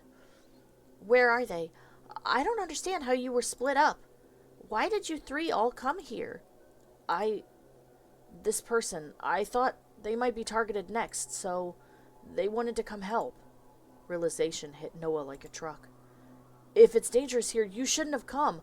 I don't want to put you in danger. Noah, that was never an option. Why? You called for me, and I will always be here when you call for me, no matter what. Through time or space, I will always be here for as long as you need me. Noah swallowed hard. Those weird words pierced through him. What? A spotlight suddenly flooded the darkness, lighting up the room and the large stage. Kane! Ivan! In the middle of it, both looking equally lost and confused as Noah felt, was Ivan and Kane. Ahem. Is this thing on? A voice boomed from all around them. Ladies and gentlemen, boys and girls, welcome to the world premiere of... A third man appeared on stage, with all the theatrics of a man who had spent a lifetime in theater. Well, I haven't worked out a name for it yet, but who cares? Noah's grip on Crow's hand tightened as the rest of his body froze up. Luca. His voice was filled with a recognition Noah couldn't ignore, and his eyes darted towards him. All Crow did was smile back towards him. His smile seemed awfully lonely. Yoo-hoo! Noah, I'm talking to you, you know. Hey, asshole, let us go. If it isn't my favorite cousin, how you been? I don't know who you are. Wait! This is Ivan's cousin? Ivan's eyes traveled away from the short man, but there was a twitch to his brow. They're related? Or is it Luca just messing with me again? I can never tell when he's lying or being truthful. Anyway, I digress. I have a fun show planned for our audience tonight. A real-life murder mystery. You don't come by those often, do you? What the... That's right, folks. One person here will be dead by the end of the show. Ooh, I wonder who it will be. Lucas smiled and waved out to the invisible audience before his eyes locked onto Crow's. Huh. Haven't we met before? Oh, you're August, aren't you? Silly me. Crow frowned, but offered up no words of denial. You died, didn't you? Well, that's too bad. Hey, that doesn't mean someone gets out of dying. That'd be too easy. Below his breath, in a voice that wasn't meant to be heard by anyone, Noah listened to his words. I'm here now, and I'm me. Isn't that enough? His voice trailed off at the end, as if he couldn't even answer his own question.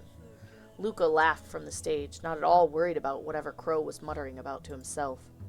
Dead or not, the show must go on. Ivan, Kane, get away from him. I mean, I'd love to, but... Seems we're stuck here. My legs won't move. Nothing to worry about. Kane and my dear Ivan will just be my puppets for a little while. We're not here to play another one of your stupid little games. We're here to help you for reasons I have no fucking clue about, you crazy asshole. Help? Me? From you? Oh, Noah, you gave me all the help in the world already. How would I live with myself if you gave any more? You seem to manage perfectly fine back in high school. Luca laughed again, amused. I would love to stand around and chat, but I have a show to organize. Be back soon. It seems odd that this little punk is like, I don't know, that he caused so much issues. In a puff of smoke, Luca was gone. Kane and Ivan spluttered and coughed, but still stood in place whether they wanted to or not. Are you okay? That was difficult. I have to be.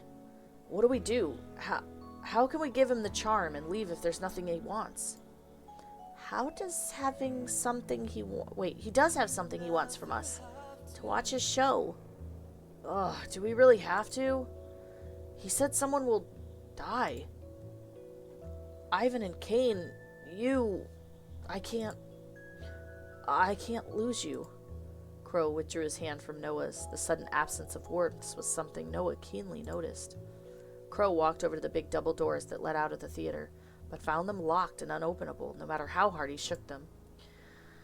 Yes, it seems we really have to participate, but I won't let anyone die. Noah, nothing will happen to you while I'm around. That I promise you. Ivan and Kane's voices rose from the stage. I'm not really one for theater. Do I have to be involved in this? Not like I want to be up here either. You got a plan to get us off the stage? Nope. I thought you were a smart guy. Why don't you use that brain of yours for something? Well, we'll work on looking for a way out of here. You two, or practice your acting, I guess. The other two went back to their bickering as Noah turned back to Crow. There must be something we're missing. I wish there was, but there is something strange, so maybe... Strange? It feels like this dream isn't hosted by a single person. There's 2 people it seems to be originating from. 2? But how? I have sound! Welcome back. It's got good music right now, too. How is the real question. Perhaps if we could find the second person... Oh, goodness. We could end this dream before anything bad happens. I won't let anything happen to you, and I will try my best to protect your friends, but anything can happen in a dream. Though I am an advocate of them, I must also stress the danger in this situation. Where can we find this person? Your guess is as good as mine. Feels like there's some kind of barrier all around this dream, protecting something, or keeping something in? Back down on the stage, Kane and Ivan were glaring daggers at each other. If their legs weren't stuck in place, Noah thought they might really get into a fight. Maybe we should go check on those 2 first. It'll give you a chance to meet Ivan, too. Now look at those markings on his arms. Maybe you'll be able to make something of them. I'm sure any friends of yours is wonderful. Friend is a bit of a stretch when it comes to him, honestly.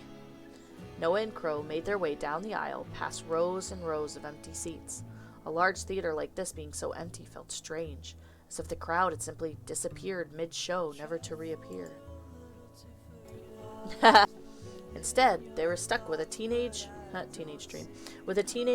dream version of the boy who blackmailed him in high school. Oh, that's why Luca's a fucking punk. He blackmailed us. Ooh, little shit. Great. I don't owe an explanation to you. You're just a petty thief. A thief? Yeah, sure. Petty? No. Now, there's no need to fight. We should all concentrate on getting out of this situation together. That's what friends would do, right? There's only one person here I'd call a friend. Kane frowned, eyes moving away from Crow.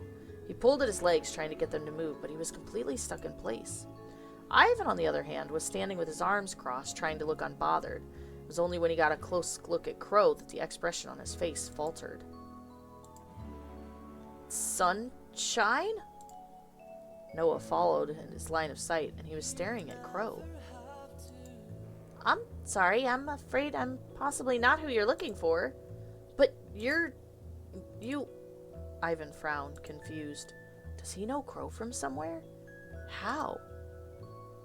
You don't recognize me. Crow let out the smallest sigh ever, but a smile then returned to his face. I'm sorry. My bad. Trick of the light, I guess. He turned away, arms still crossed. Ooh, the plot thickens. So this is the guy all that fuss was about? Interesting. What fuss? There wasn't any fuss. Ivan raised an eyebrow. Sure, breaking into a government building to find out more about someone isn't a fuss. Hey! Oh, so that's why you did that? Can we just not talk about that for now, please? Have you two met? That's a yes. Nope, I guess he has just one of those faces.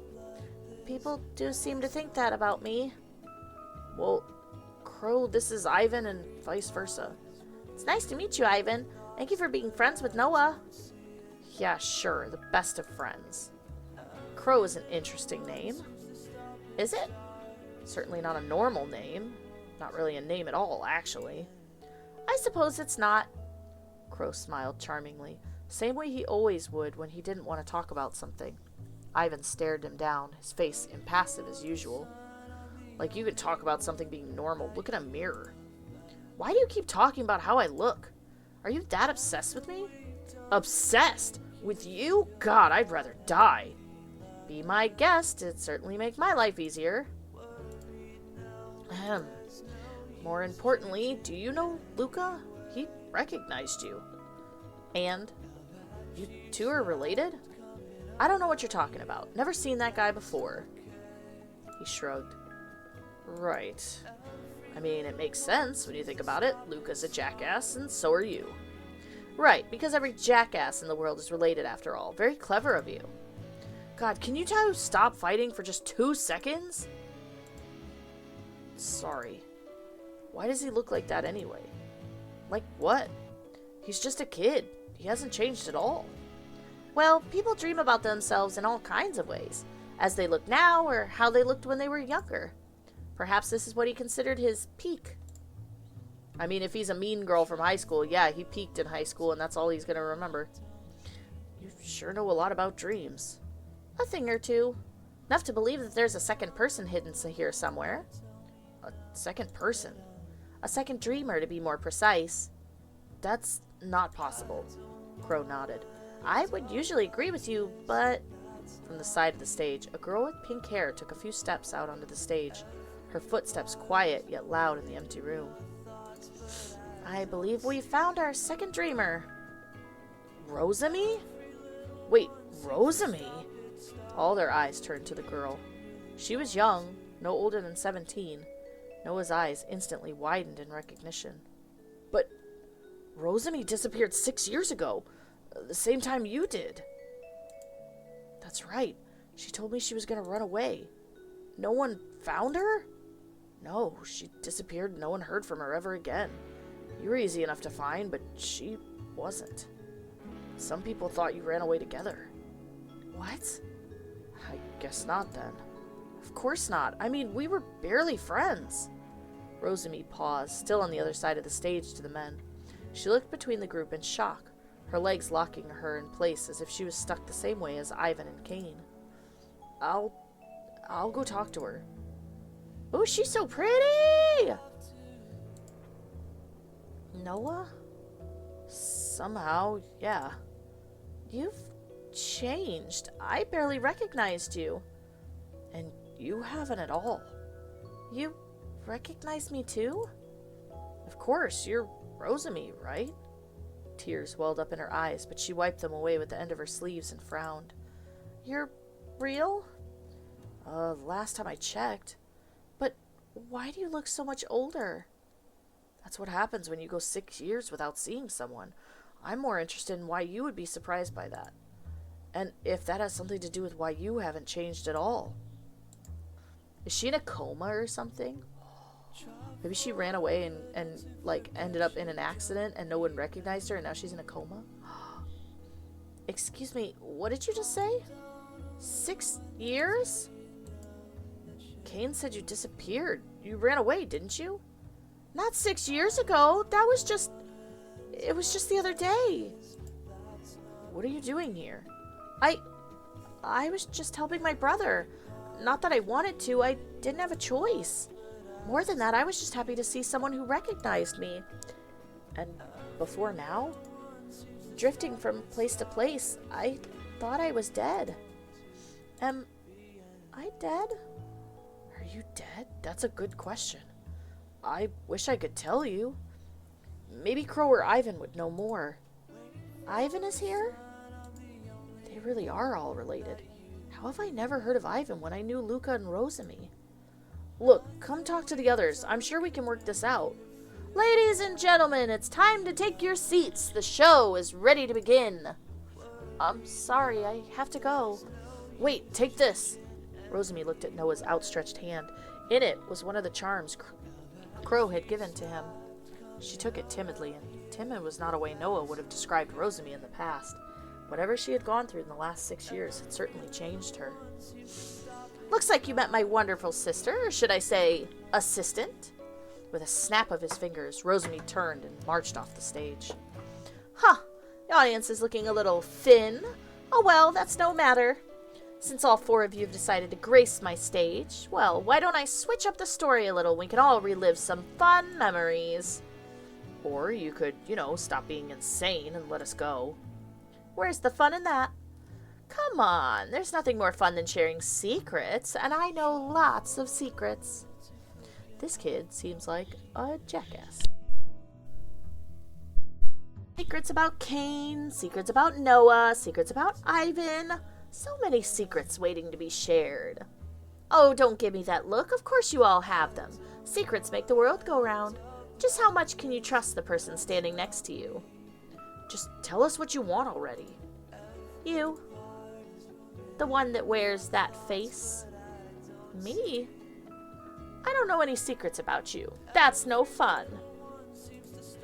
But I have a way to fix that. With another click of his fingers, Rosamia reappeared from beyond the stage curtain and walked directly to Crow. She carefully raised her finger to his forehead and tapped it just once. Crow's face screwed up in pain as his legs gave out from underneath him. He clutched at his head but didn't let out a single cry. Crow! It's okay. Sorry. What did you do? Ooh, oh my, what juicy secrets. There's so many to choose from. How will I pick? How about this one? A sad story. Boo-hoo. I can already feel the tears forming. He dabbed at his face with his sleeves, wiping away fake tears. And from the top? The room went black as every light cut out at once. Noah's mind felt hazy, weighed down by lead. His consciousness came and went and burst as he struggled to hang on to his very being. Suddenly, he felt very alone, more alone than he'd felt in years. And all at once, he was no longer himself. Ooh! Realm beyond time or space, beyond good and evil, beyond life and death, an unnamed being came into existence, completely and utterly alone. He floated in an endless sea of nothingness that felt as warm as sunlight on his skin, though he had little to compare it to. He had no destiny, no purpose. The only truth in this world was his solitude. Yet he didn't feel lonely. He wasn't afraid, for fear did not exist here either. He held neither joy nor sadness, because they were meaningless concepts to him. What was joy without sadness? Sadness without joy? The only truth was in waiting. Waiting for something to happen. Waiting for a certain someone to appear. Waiting for his purpose to be made clear. As he floated, he contemplated many things. His existence, the world around him, the emptiness. He constructed elaborate worlds and scenarios in his mind that would wash away like a sandcastle hit by the coming tide. Enjoy your lurking. And every now and then he would be hit with a wave of something else. Nostalgia, as the scenarios played out behind his closed eyes. Memories of places he'd never seen before. Memories of beings he'd never laid eyes on. He watched as the colors and shapes of his dreams changed, but nothing else did. Something he felt like he was trapped in a perpetual cycle, doomed to repeat the same pattern over and over again. And yet, he was calm. If that was to be his existence, that was fine. He would be fine, because he was always fine. Because for one such like him, fleeting things like feelings and emotions were far beyond him. He was content to simply exist, to observe, and to wait. And so he waited in peace, floating in an endless sea of dreams, waiting on his eternity. Oh boy, what a sad, sad existence. I wonder what will happen next. I wouldn't dare to keep my lovely audience waiting, so shall we? No more, please. Poor Crow. Crow. With the discovery of his purpose came the revelation of his name, the first thing he'd ever chosen for himself. Crow. August. Crow. August. A symbol of his solitary existence, a symbol of his desire to protect that which mattered to him. He watched over them with utmost care from the shadows, but the further he interacted with humanity, the more the pit of dread deep within his stomach began to grow into a sprout, then into a tree. He experienced that which he never could have imagined: loneliness. He was always alone. He had always been alone, but now he felt the weight of his solitude firmly in his heart. It was gnawing, gnashing ache in his chest he couldn't shake off. And then there was more. Fear. Fear of losing himself, fear of the unknown, of the emptiness, fear of losing the one he wanted to protect, despite the fact that he was a little more than nobody to them, only a tiny part of their life, a fact he was keenly aware of. His memories, if that's what they could be called, the scenes he saw in his mind's eye when he drifted in the endless sea, began to plague him. Memories of a boy that looked just like him, memories he could never live up to. Those memories left him only with more emptiness. He tried and he tried to push those feelings away, but they persisted. And so he waited. But he just had too much time.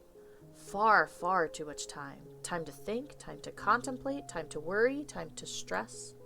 And the longer he waited, the more he realized that he was changing. Changing into what he didn't know, but he was changing. The vulnerability of being human without the benefits that came with being one. The ability to love, to hate, to admire, to trust, to fear, to be in pain. He had no idea how to reconcile the crow he was before with the crow he was now. And so, he decided he should just cast the feelings away. The only thing he needed to do was to protect the one who mattered most to him. Even if, in the moments where he sat waiting for a time he could truly be happy, he could imagine what it would be like to be someone else. Someone who could feel and experience the world around them in ways he never could. He would imagine what it was like to be August. Stop! Stop! No more! Poor, poor Crow, grappling with an existence he didn't choose and a purpose that only causes him pain. It's not true. I am perfectly content. I am happy. I exist too. Sure. You can tell yourself that all that was fake, if it makes you feel better. Don't listen to him. It's not true. I'm fine. I've always been fine. I am completely and totally fine. Crow still sat in a collapsed pile on the floor of the stage where he'd fallen when Rosamie touched him. His eyes were wide and his hands were balled into fists. It was like he had come undone at the edges, one frayed thread away from unraveling into nothingness. What a lovely story, if only we had the time for an encore. And thus does the curtain begin to close on this tale of a lost little crow, but not before the final twist.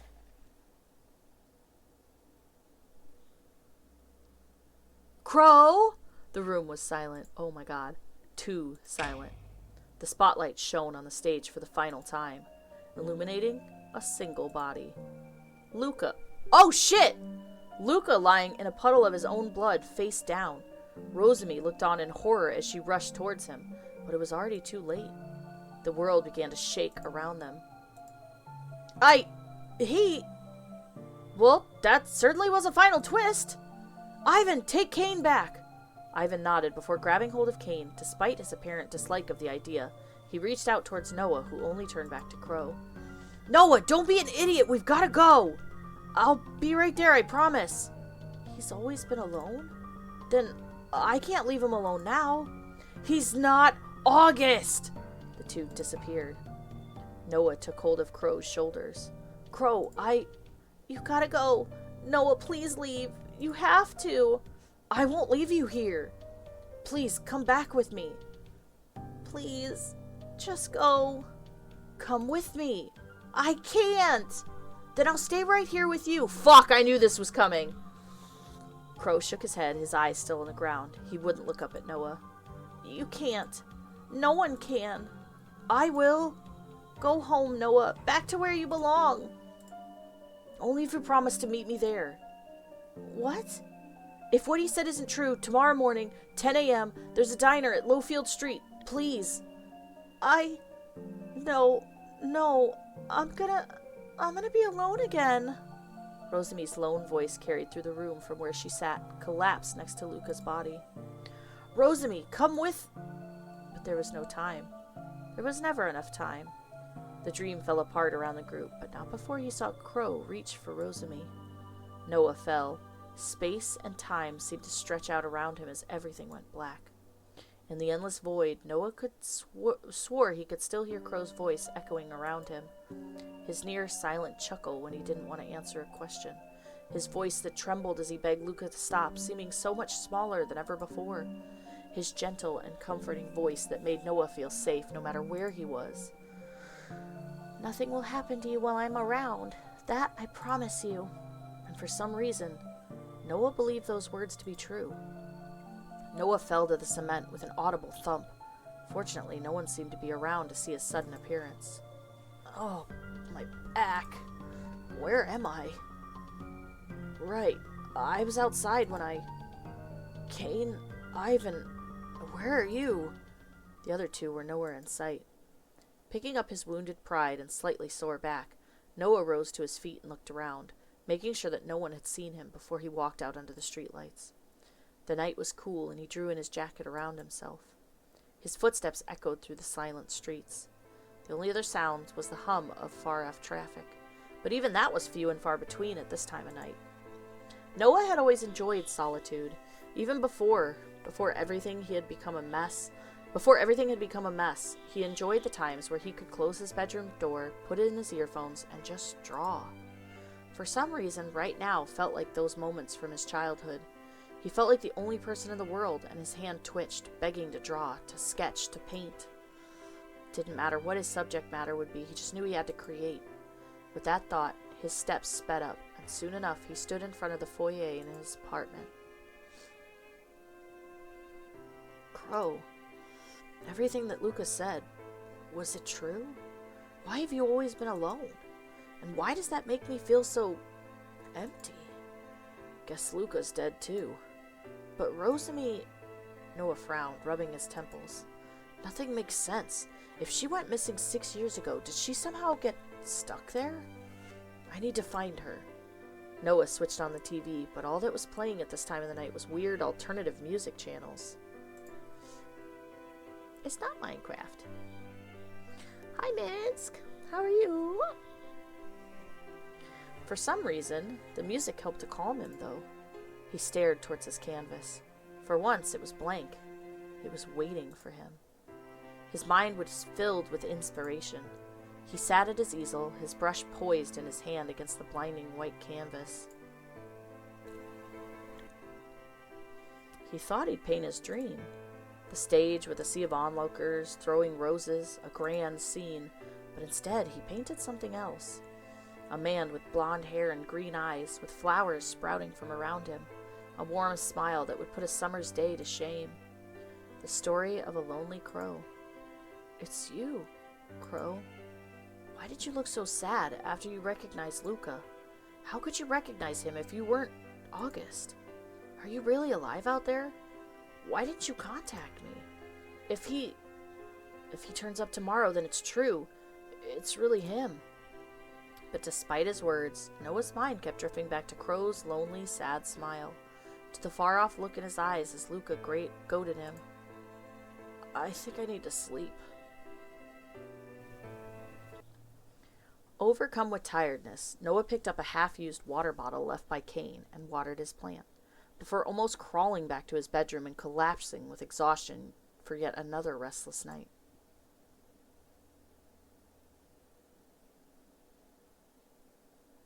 We are going to dream again. It's true, as long as it works. I'm just very glad that it does work. And I don't have to spend $300 buying a new motherboard right yet, at least. The trio sat on a mattress that August's dad had pulled into the room, playing... Oh shit, we're actually in a flashback again. I wondered if we were going to flashback. I think so. I think when I looked at some of the ones, that was what it would cost. The trio sat on a mattress that August's dad had pulled into the room, playing games on August's TV until late into the night without a care in the world about school the next day. I don't remember. I looked up. August's dad popped his head into the room at one point, brought them a few pizzas, and told... A few pizzas? Oh, well, I guess they're all teenage guys. and told them not to stay up too late with a wink before he retired to bed himself. Maybe I was just looking at a way too good one. Hey, August, I was just thinking. Noah set down a slice of pizza, his fingertips damp with grease, and looked at August wonderingly. It's kind of crazy how your dad's all right with all this, letting us stay up late, and even bringing us pizza. My parents would never let me stay up past midnight on a school night. He seems really chill, though, and he doesn't talk to you like a parent either. Don't you think so? He doesn't talk like my parents, at least. They're always lecturing me, but your dad, it's hard to explain, but it feels like he talks to you like an equal. Well, my dad trusts me. He knows he doesn't have to order me around. He says I have a decent enough head on my shoulders to make my own decisions. Though I wonder if he has a bit too much faith in me. I don't think so. He's like, if I could choose how my parents were, I'd like it if they would act more like your dad. He's so cool. Yeah, right? I don't even want to think about having to buy RAM. He's amazing, isn't he? August responded with a genial smile, one which would have made half the girls at the school swoon. He's everything I aspire to be. I thought my parents were laid back, but your dad is way chiller. He really is. I'm so jealous. Wish I could say the same thing about my family. Noah, I know you've been through a lot, but it's alright. We can always be your family. Isn't that right, Kane? Family? I'm not opposed to that, I guess. But how would that work exactly? Well, gee, I guess I just said it because it sounded cool. But I'd not given too much thought about our exact roles. You'd definitely be the mother, though. Huh? You're being serious? Of course, you're the best at cooking out of all of us, and you're always lecturing us. My grades would probably be even worse if you weren't around to keep me on the straight and narrow.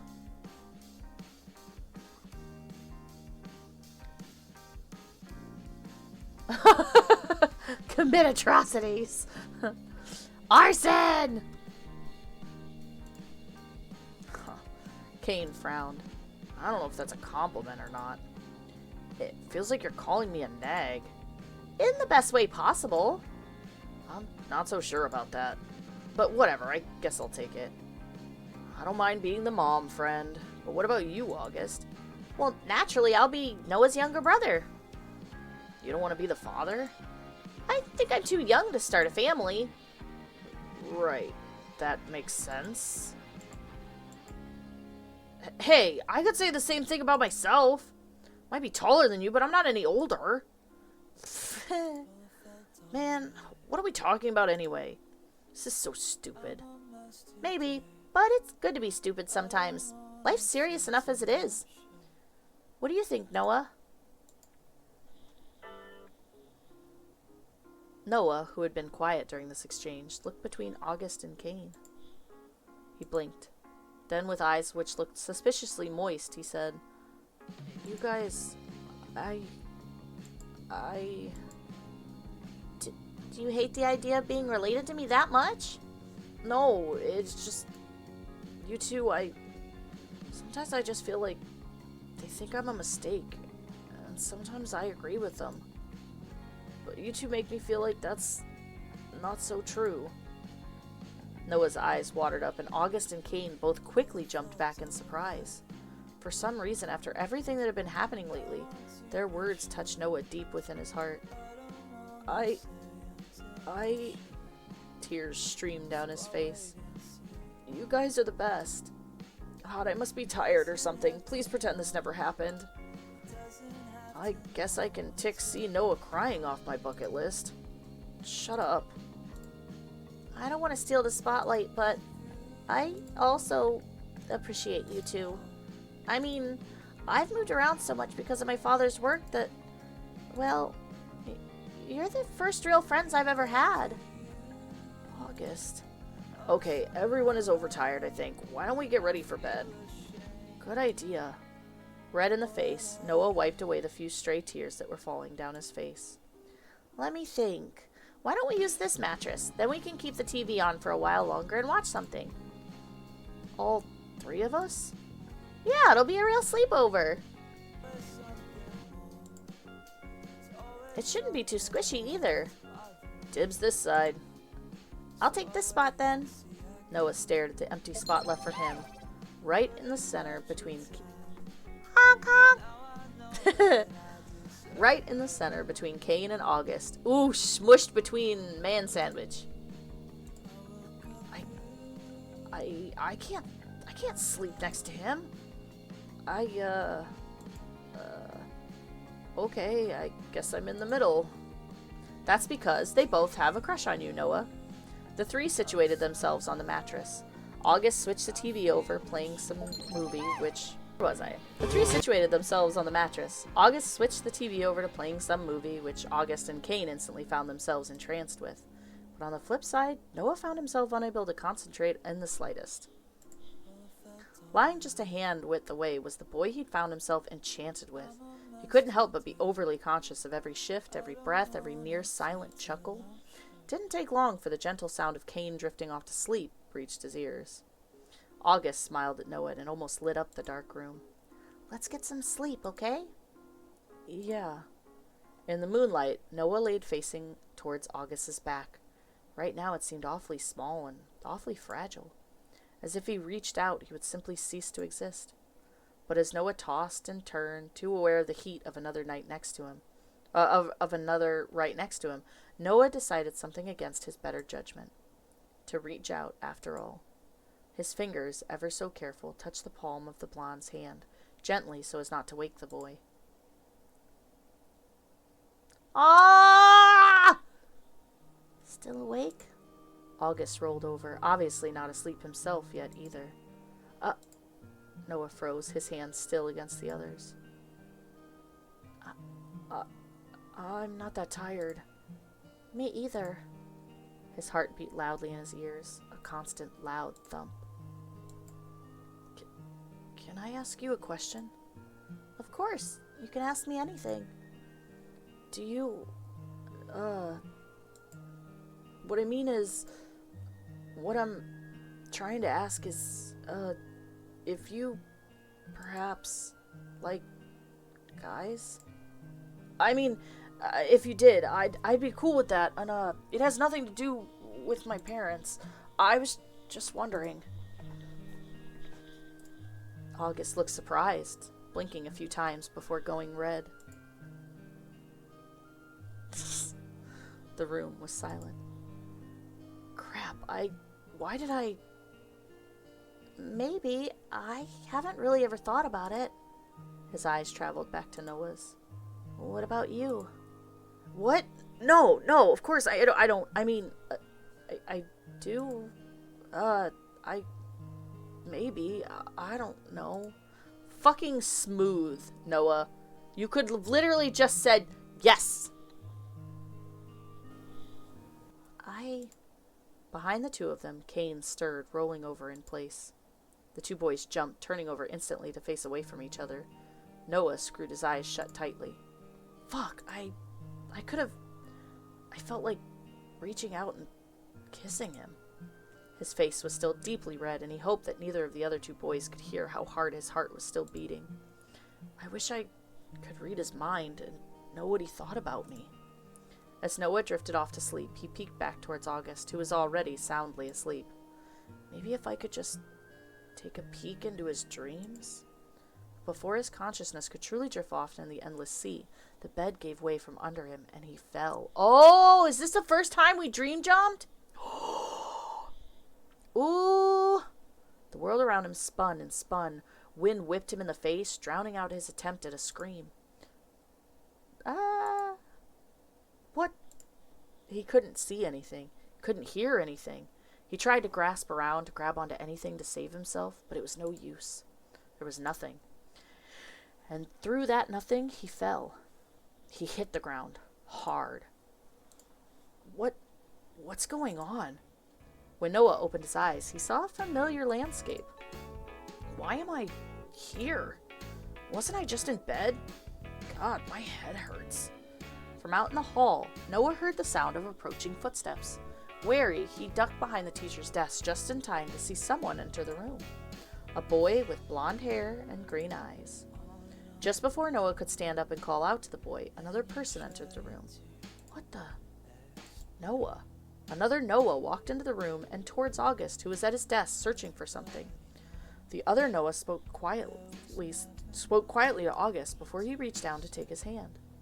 Hey, what do you think you're doing? Noah jumped up from his hiding place. August, with wide eyes, looked between the two Noahs. Story, bro. Jesus. August, with wide eyes, looked between the two Noahs before the one standing beside him disappeared. Noah? Who? What? Where are we? What's going on? How did you get back there? I mean, we're at school, Noah. I thought that much was obvious. But how did we get here? We were just in bed. August pouted, thinking hard. I don't know. Then who was that other person? Well, you? Honestly, I think I'm just as confused as you are right now. He laughed, seemingly not at all stressed about this confusing situation. He accepted it all as if it were normal, as if this was a dream, and his brain was making it seem totally unnatural. Or totally natural. Noah, can I ask you something? August approached Noah quickly, his signature smile on his face. Can I hug you? What? Of course you can, if you want to. With a happy sigh, August wrapped his arms around the black-haired boy and muttered something into his shoulder. This must be another dream, huh? A dream? It must be another one of those dreams. Noah pinched himself, but the pain told him he wasn't asleep. That's when Noah noticed it. Outside the window, it was as if time had stopped. Nothing moved, nor existed. It was only August, Noah, and the school. This is all I could ever wish for. The world shook around the two, crumbling into nothingness, but August didn't seem upset by the development. He gave Noah one last squeeze before the world turned to darkness. Something pulled on Noah's conscience, guiding him, pulling him, but towards where? Wherever his destination, all he could do was squeeze his eyes shut as he fell through that nothingness, heart beating faster than it ever had before, for multiple reasons. A moment of falling later, and his back hit the mattress. Kane jumped next to him, eyes wide. What are you doing, jumping around so early in the morning? Jumping? And where'd you go earlier? When? I was gone? Yeah, I woke up earlier and you weren't beside me. Noah's mind was racing. Oh, I just went to the bathroom, I guess. You sure took your time. Shut up, I wasn't even gone long. August was here while I was gone? Yeah, it's his house. Why are you acting so weird? What the hell happened last night? Noah's frantic eyes went down to August, who was finally beginning to awaken. Good morning. August looked from the bewildered Noah to the confused Kane, then back again. Did I miss something? Noah searched August's face for something. Anything. Any kind of recognition of what happened last night. Wait, was that really a dream? August's dream? How? Is there something on my face?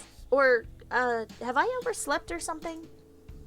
No, Noah and I were just chatting about something. We should probably get up if we don't want to be late for school, though. Yeah. The three boys got ready for school quickly, despite how tired they all felt. Noah, in particular, felt as if he hadn't gotten even a wink of sleep. Did I have a wink of sleep? What was that? Morning, boys. You guys hungry? Starving. Well, that's good, because I've made pancakes. Oh, August, have you decided what you want to do tomorrow? August looked away from his father, somewhat shy. Can we just do dinner at home? It's his birthday, isn't it? His dad ruffled his hair with a laugh. Anything you want, kiddo. But it's okay to ask for things, you know that. What's tomorrow? Oh, it's nothing special. I'd say your birthday is pretty special. It's your birthday tomorrow? Why didn't you tell us? Dude, this is a huge deal. I don't usually do much on my birthday, so I don't think of it as a big deal, I guess. Anyway, I'll go bring the pancakes up, okay? August and his dad left the room, leaving Noah and Cain to think for a moment. So, we're in agreement, right? Yeah, we'll go pick out a present after school. Good. Good plan. You and I make good partners, huh? Dude, you're making it sound romantic. Who said it wasn't, huh? God, I'm kidding. Partners in crime, is that better? I was about to say, I couldn't imagine you committing a crime, but you do seem like the kind of guy to be a millionaire tax evader. Well, now I have something to aspire to, huh? I brought the pancakes!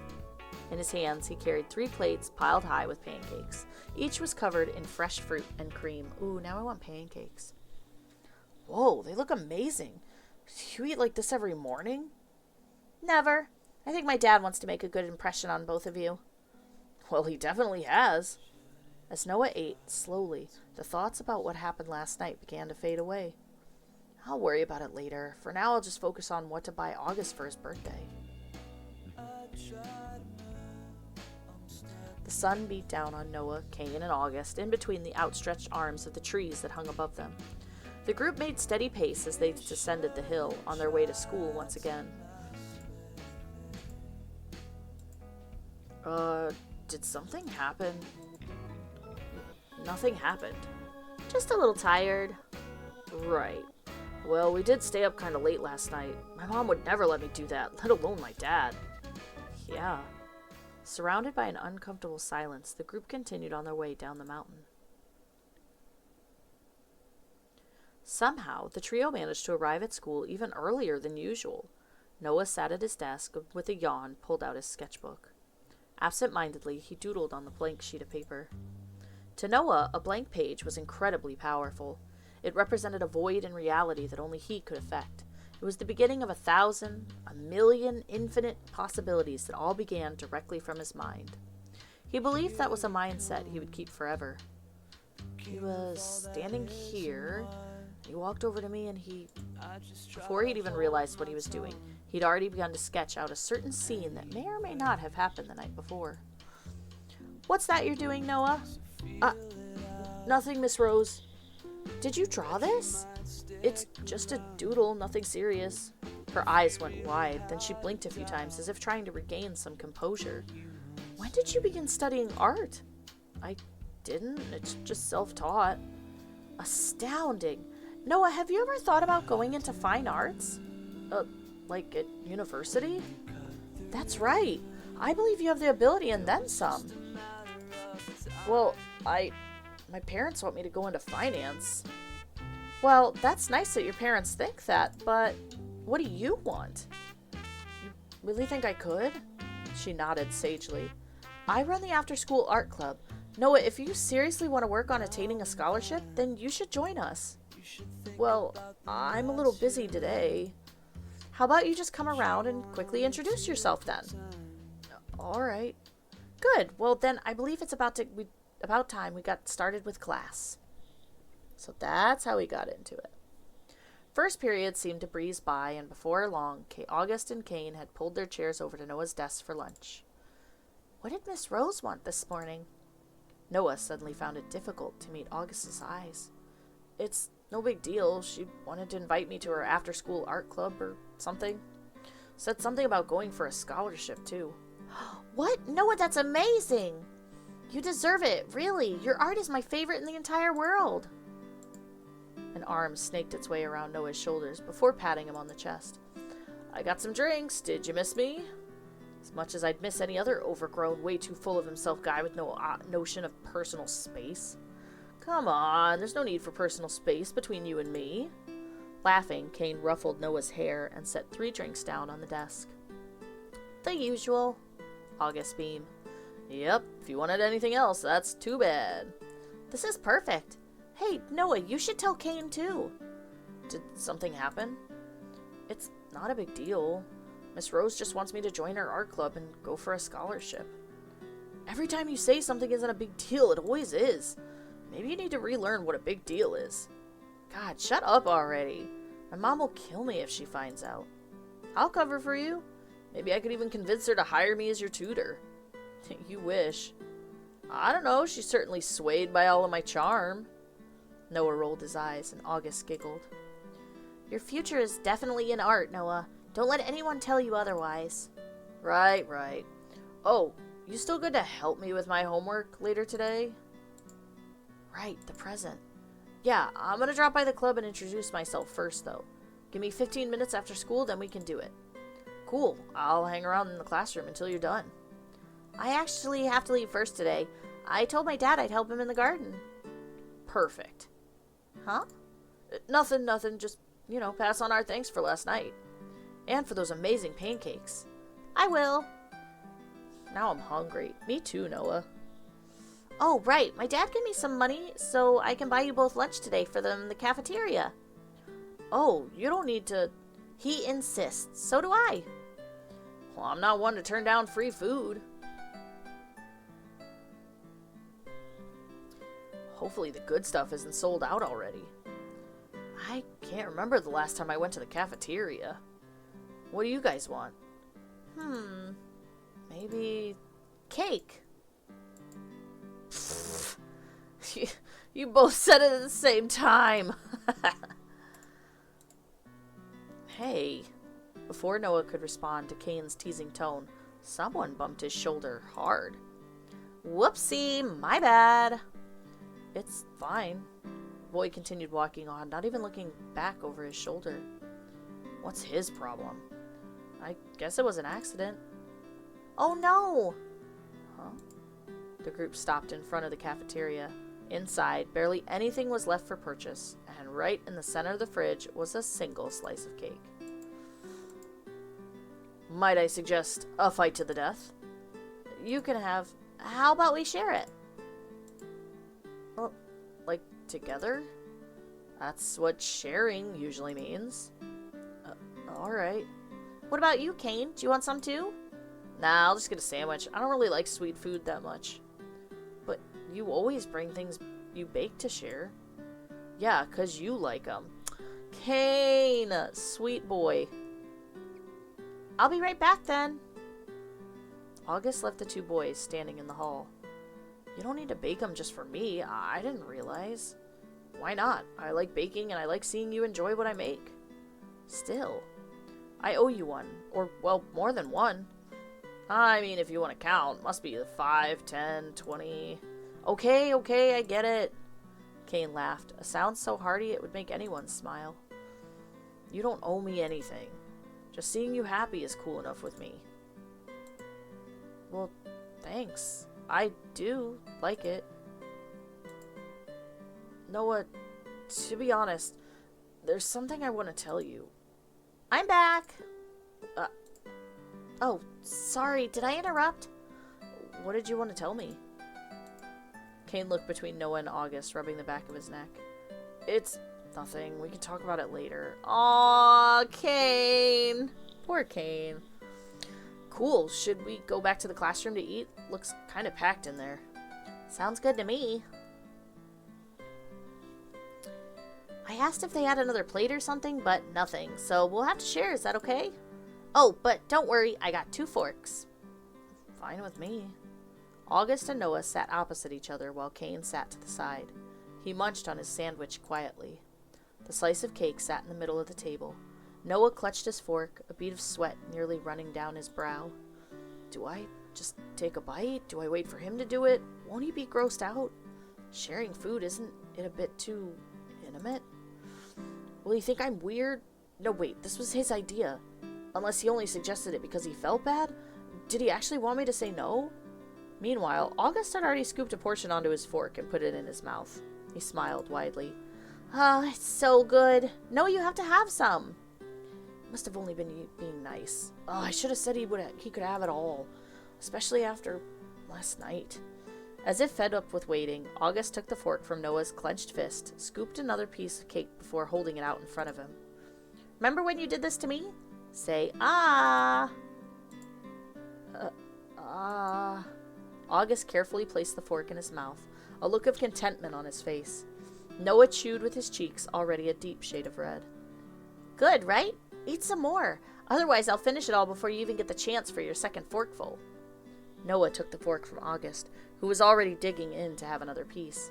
Although still nervous, Noah took this as his chance to finally start eating himself.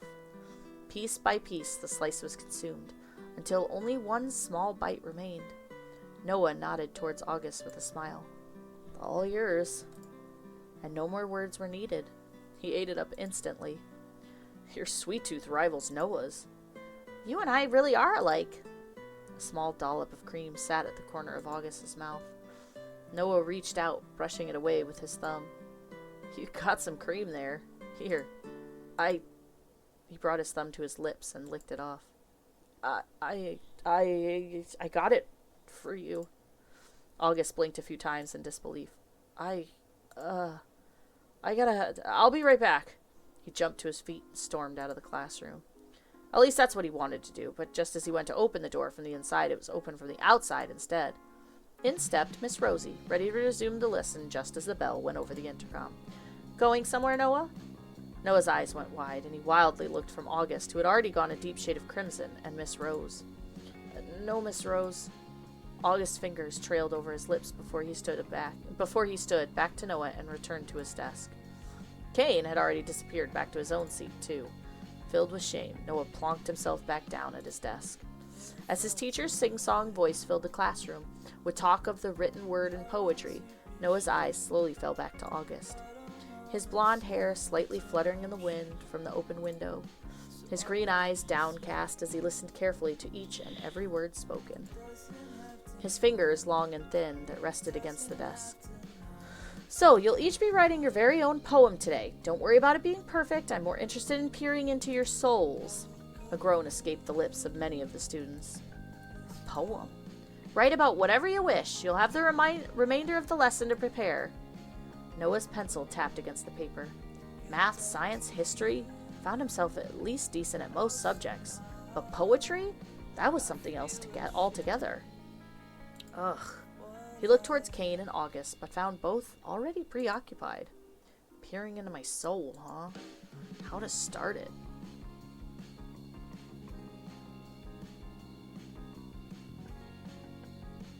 Right from the start.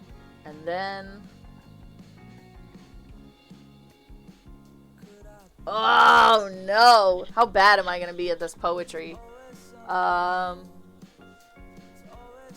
eyes couldn't help but follow you, and I don't think that will ever change. And then, in a dream, I felt you, and your touch, gentle and affectionate. And lastly, yes. Noah stared down at his poem. It was certainly from the heart, but it also made him shy to read it back. All right, I think that's all we have time for. Damn. Now, do we have any volunteers to present it in front of the class? No? Come on, there's nothing to be shy about. Fine, I'll just have to pick some people. Oh, fuck, teacher, why you do this to us? Noah? Huh? Do I have to? Yes, someone has to go first. Come on, stand up here. With shaky hands, Noah clutched his poem to his chest. Why me?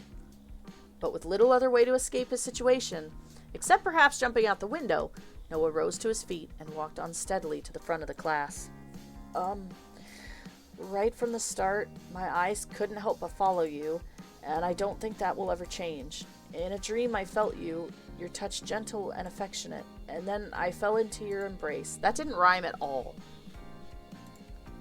How wonderful! What a creative poem, Noah. Is this about someone in particular? No. Take a seat. Anyone else want to go next? Noah carefully ripped the poem from his book before folding it and placing it in his pocket. The room was hushed, but before Miss Rose could pick out some randomly, a single hand rose in the air. I'll do it, Miss Rose. Excellent! For once, the blonde looked slightly nervous as he made his way to the front of the class. In a dream, I saw you appear, amidst a place so familiar and dear. The moon shone high up in the sky, as if casting a spell from a pie. The world around us was hushed and still, as if waiting for the magic to spill. But suddenly it all faded away, leaving behind a sense of dismay. But as I turned to look beside, there you were, laying by my side. In that moment, I knew for sure that our connection would forever endure. How lovely, August. You're very talented with your words. Okay, I think we have time for a couple more before the end of the day. For the rest of the lessons, August's words tumbled around in Noah's head, spinning and turning. When the bell finally rang, Noah snapped out of it. As students piled out of the room, Noah stood clutching his art book close to his heart. Just as he went to leave, someone grabbed his hand lightly. Sorry. August quickly let go. I just wanted to say good luck, but you don't really need any luck with that much skill and hard work. Thanks. I'd rather have you wish me luck anyway. Good luck, Noah. You've got this. As other students rushed past him, eager to leave, Noah fought against the current to reach the room that, after hours, belonged to the art club. He stood at the door, suddenly feeling very fidgety. Noah, you came after all. Yeah. Please, come in, come in. Miss Rose opened the door, and Noah stepped through the threshold. Ooh. Welcome. Miss Rose actually managed to find someone new? No way. I thought she was making it up. Welcome. What's your name? A group of seniors crowded around Noah, instantly welcoming him. Oh, I'm Noah. Nice to meet you, Noah. Yeah, great to have some fresh blood. Noah, why don't you take a seat for a bit? I only have 15 minutes, but okay. Noah sat down in an empty seat beside a boy with pale orange hair. The mysterious boy instantly turned to Noah, a kind smile on his face. Noah! Huh? You're a second year, right? My name's Luca. I'm in my first year. No! Do we make friends with Luca and tell him things and then Luca, fucking outs us? Ooh, this little rat bastard. I gotta find out his story. Can I see your art? He instantly put out his hand, waiting for Noah's sketchbook to be passed over. People are so forward here.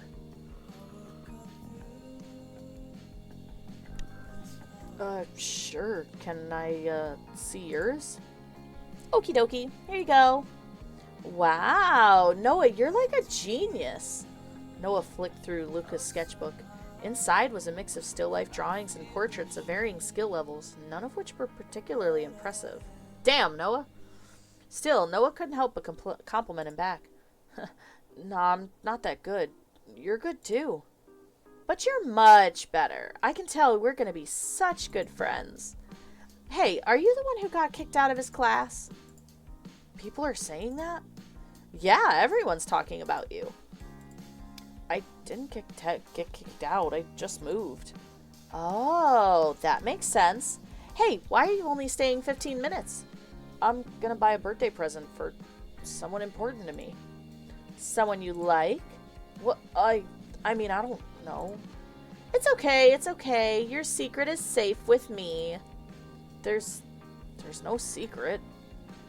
Sure. Hey, we should do a collab. It would really help me improve, you know. Wow, I'm so lucky to meet such an amazing senior. I'm really not anything special, but I don't mind helping you. The other students went about their business, drawing, painting, sculpting, but every single one came over to Noah at some point to talk about his art. For some reason, it made Noah particularly shy.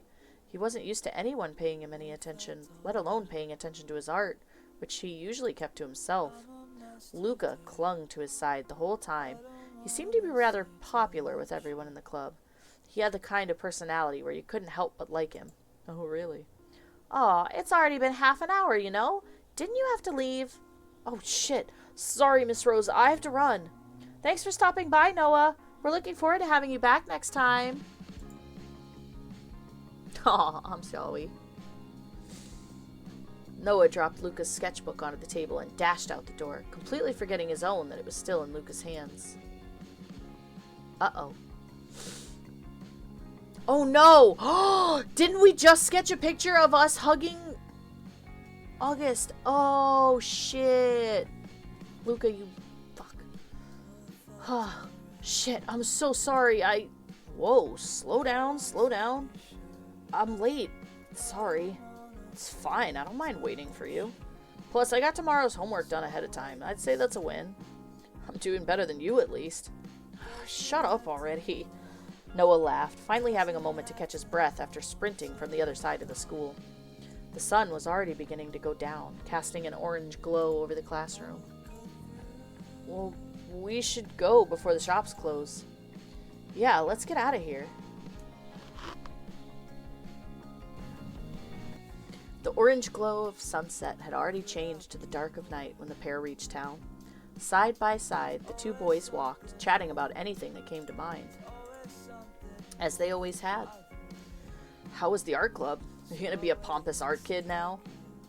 Better than being whatever you're meant to be. Nah, it was fine. Everyone seemed nice enough. Cool. By the way, any ideas for what to get August? I thought you would have come up with an idea. Come on, I thought you'd know. Well, I might buy him a new game or something. He seemed to like the ones I brought over to his place last night. Better come up with an idea yourself. I think he'd like it more that way. Kane's expression flickered for a moment before a smile came back to his face. Get him something soppy he'll remember. Kane quickly ducked into their local game store and came out just as quickly with a bag. Noah wandered from storefront to storefront, trying to work out what he should buy. What would he like? What kind of thing would be special? Oh, got an idea? Yeah, wait here, I see something. Noah rushed into the store. Sitting by the window, all by itself, was a small plant in a pink pot. Is that the... Wait, that's not the pot. That's not the plant and pot that Kane put in our house, is it? It's perfect. It's small and cute, just like him. As he walked back out of the shop with a bag, Kane peered in. A plant? Are you buying a present for August or your mom? Shut up, it's cute. I'm kidding. He'll love it, I'm sure. Even if my present is cooler. Yoo-hoo! Noah! Hey, Noah!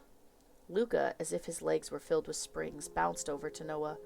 Kane crossed his arms, a serious expression on his face. What does he want? It's fine. We're both in Miss Rose's art club. I'm so lucky seeing you again so soon. Ooh, is this a mysterious present for someone special? It's our friend's birthday tomorrow, so we came to pick out some presents.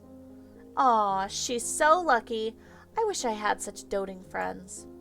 He. Oh, he. My bad, I was expecting a girl. I'm sure he'll love these. I can't wait to see what you get me, Noah. Right. Anyway, I better get home before my mom starts worrying. I heard my cousin was going to visit today, too.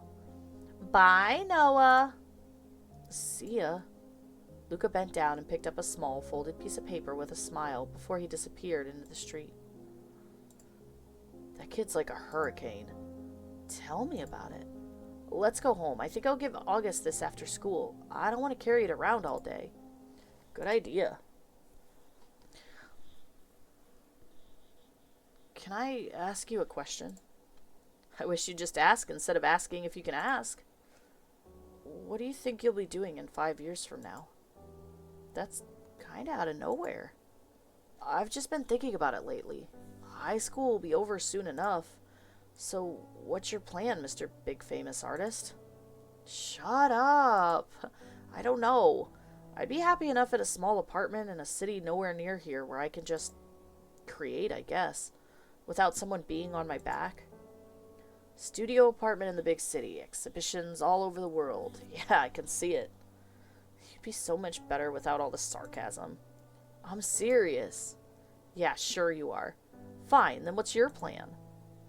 No clue. You can't make me embarrass myself and then not say anything yourself.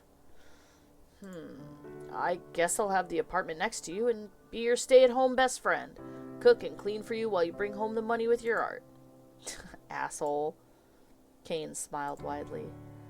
I guess I'll take that as a no. Good. What a pal. Night, Noah. Night. See you tomorrow. I like Kane. Kane definitely gives off second lead energy, but I've always, generally been a fan of the second leads. I always feel like the second lead is the choice.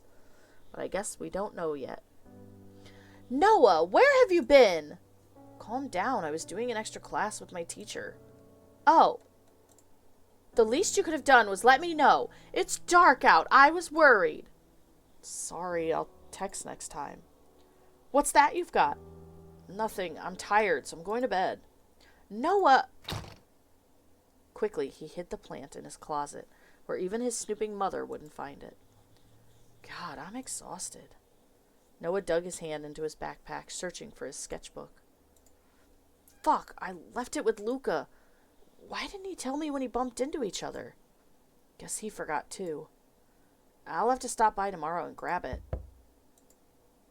From his window came a tapping noise. Noah approached, wary, and moved the curtains aside, just in time to see August's bright smile. He knocked again on the window before pointing to the handle. Noah opened the sliding door, and August stepped into the room quietly. What are you...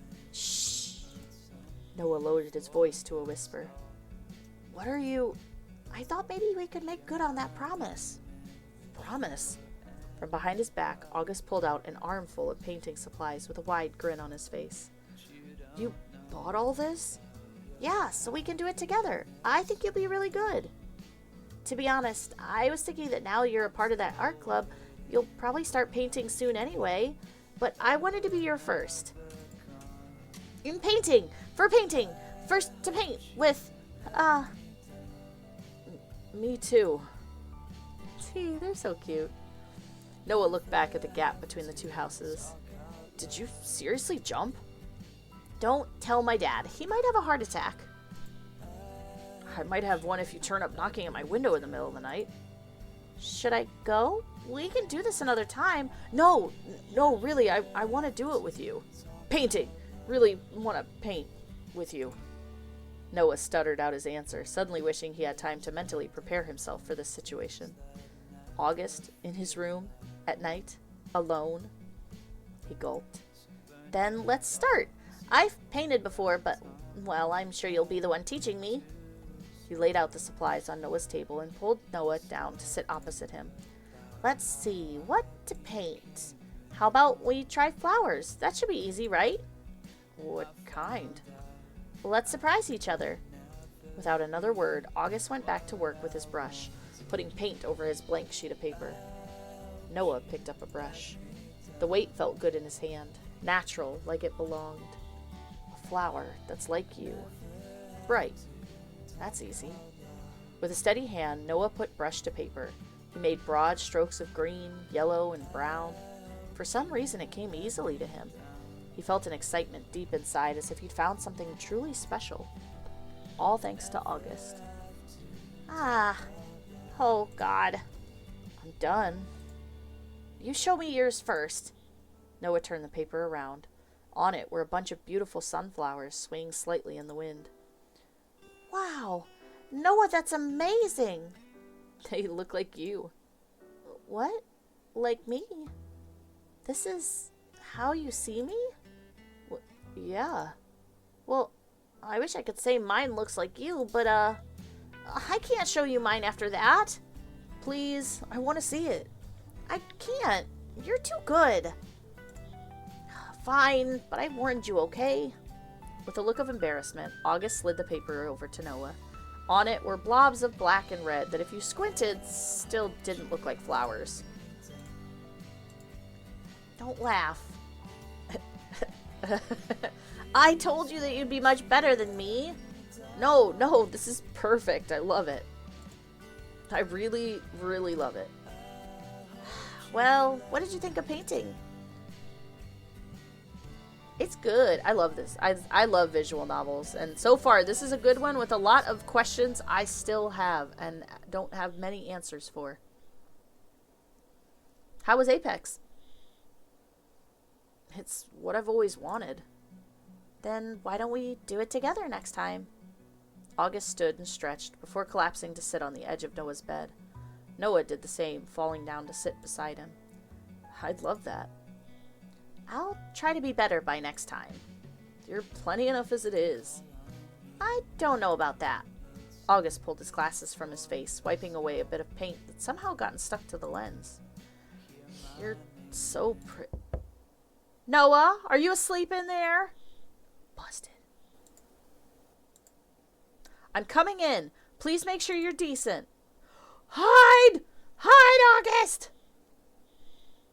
As the door handle rattled, Noah did the only thing he could think of. He pulled August down with him, burying the two in the sheets. Under the covers, their breaths mingled together and became one. The door opened just slightly, enough for Noah's mother to stick her head in and see Noah was indeed asleep. You really are asleep. She turned around and shut the door behind her. I'm sorry, It's okay. Can we hang out tomorrow? Tomorrow night? Once you're finished with your dad? Yeah. I guess she's gone. We can stay like this for a minute. If you want. Yeah. Can I ask you a weird question?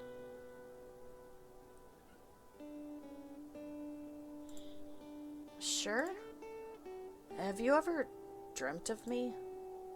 Dreamt of you? Well, you don't have to answer. Maybe once or twice. Is that okay? Yeah, I don't mind. August? That's my dad, so I better go. What about... He dashed out of the window and jumped back across to his room in an instant. The painting stuff. I better hide these. Noah stood from the bed. Next to him was the imprint where August was laying just for a moment before. It still felt warm.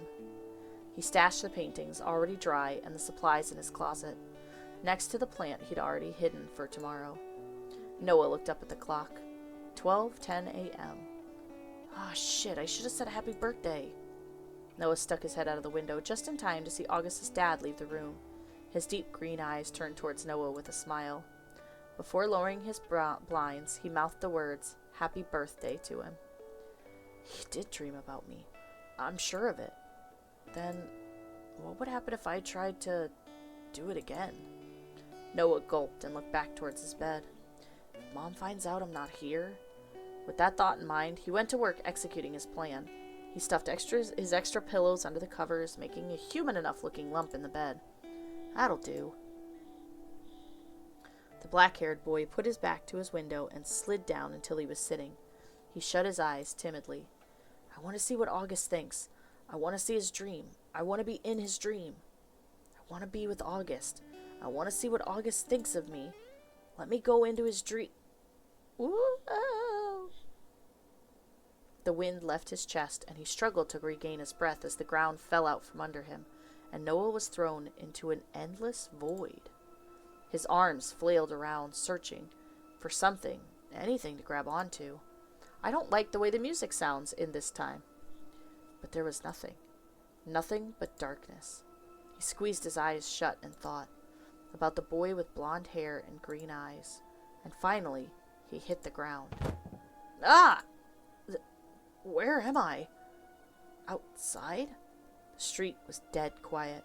Noah pulled his phone out of his pocket, but the time was constantly moving, hours passing by in seconds. He pinched himself. Ouch! I'm really here.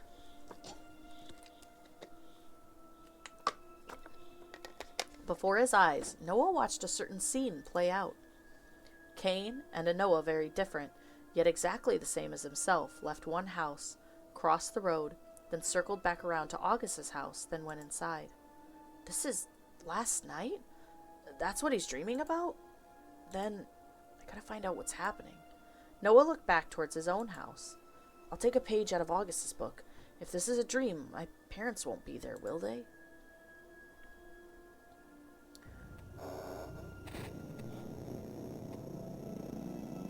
Oh, I don't like that. A television was playing somewhere in the house. The sound of static filled the otherwise silent house. Until a voice spoke up. He's going to make our son strange. Oh, darling, what am I meant to do? The man comforted the woman, wrapping an arm around her shoulder. We just have to get rid of him. Get rid of him. Get rid of him. Get rid of him. Get rid of him. Get rid of him! Get rid of him! Yes, get rid of him! Noah crept closer. Closer to the television, closer to the voice of his parents. Oh, that scared me. At once, both of their heads snapped around 180 degrees to face him before they fell from their necks. The static went quiet. Noah approached the bodies, but instead of the flesh he was expecting, they were both made of metal. Is this what August thinks of my parents? No time for this. I need to see August. Leaving the broken pieces of his parents behind, Noah raced up the steps to his room. His bedroom was just as he left it, minus one detail. On his table was a painting. On it was a portrait. He picked it up and stared at it. A painting of himself. Around him, flowers of black and red. Is this what he was trying to paint when he came over? So this is how you see me? Noah looked toward his sliding door that led to his balcony. He's just on the other side. He opened the sliding door just enough to squeeze through. On the other side, the curtains were open just enough to peer in. Carefully, he jumped from one balcony to the other, barely managing to avoid falling. Inside the bedroom, a scene started to play out. Noah grabbed onto August, staring at him earnestly. This is...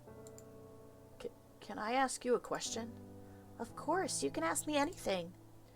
Do you, what I mean is...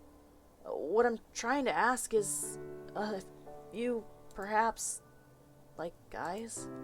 I mean, if you did, I'd be cool with that, and, it has nothing to do with my parents.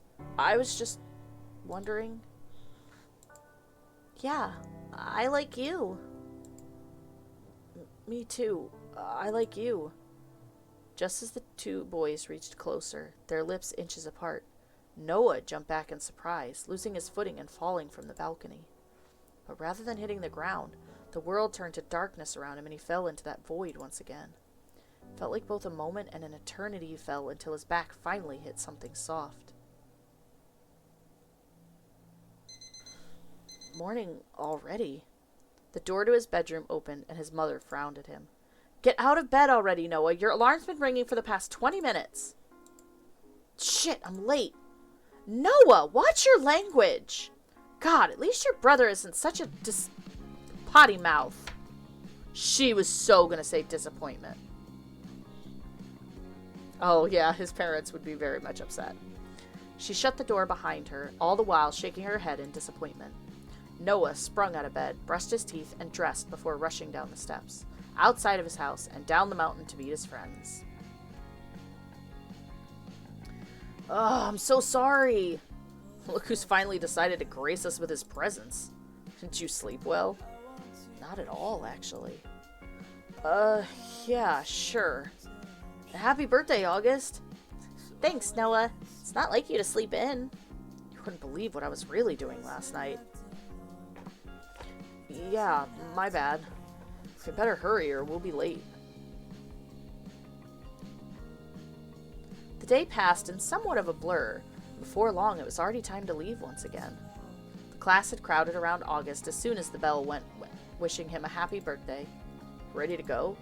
I gotta drop by the art club. I left my sketchbook there yesterday. You guys go on ahead, alright?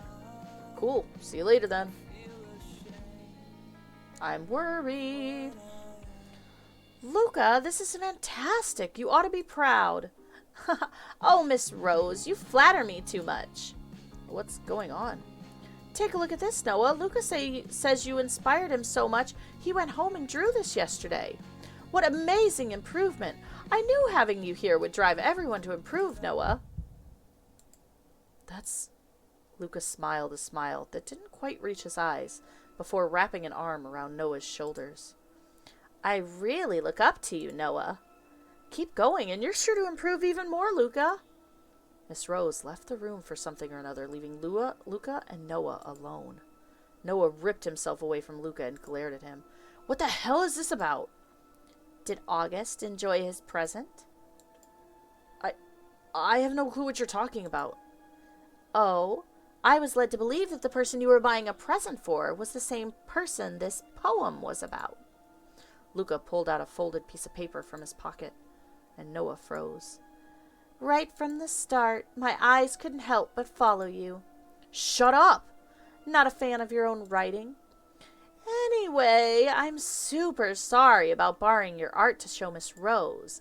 But you don't want everyone to find out that you have a thing for August, right?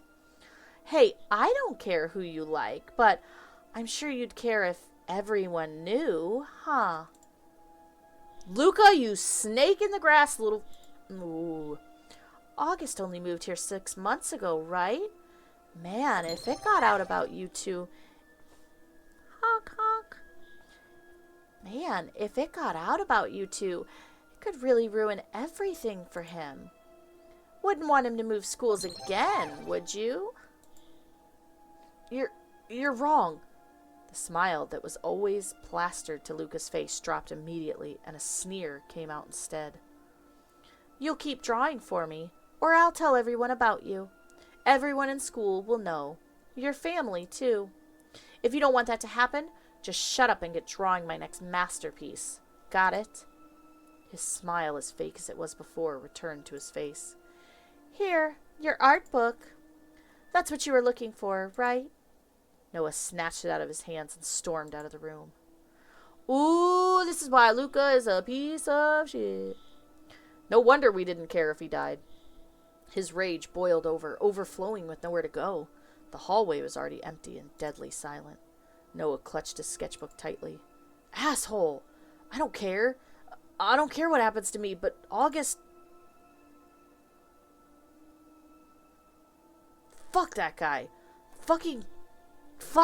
Shit. It's all falling apart. Noah quickly approached his closet and pulled out the present he'd hidden for August. Next to it, the 2 paintings they'd done the previous night.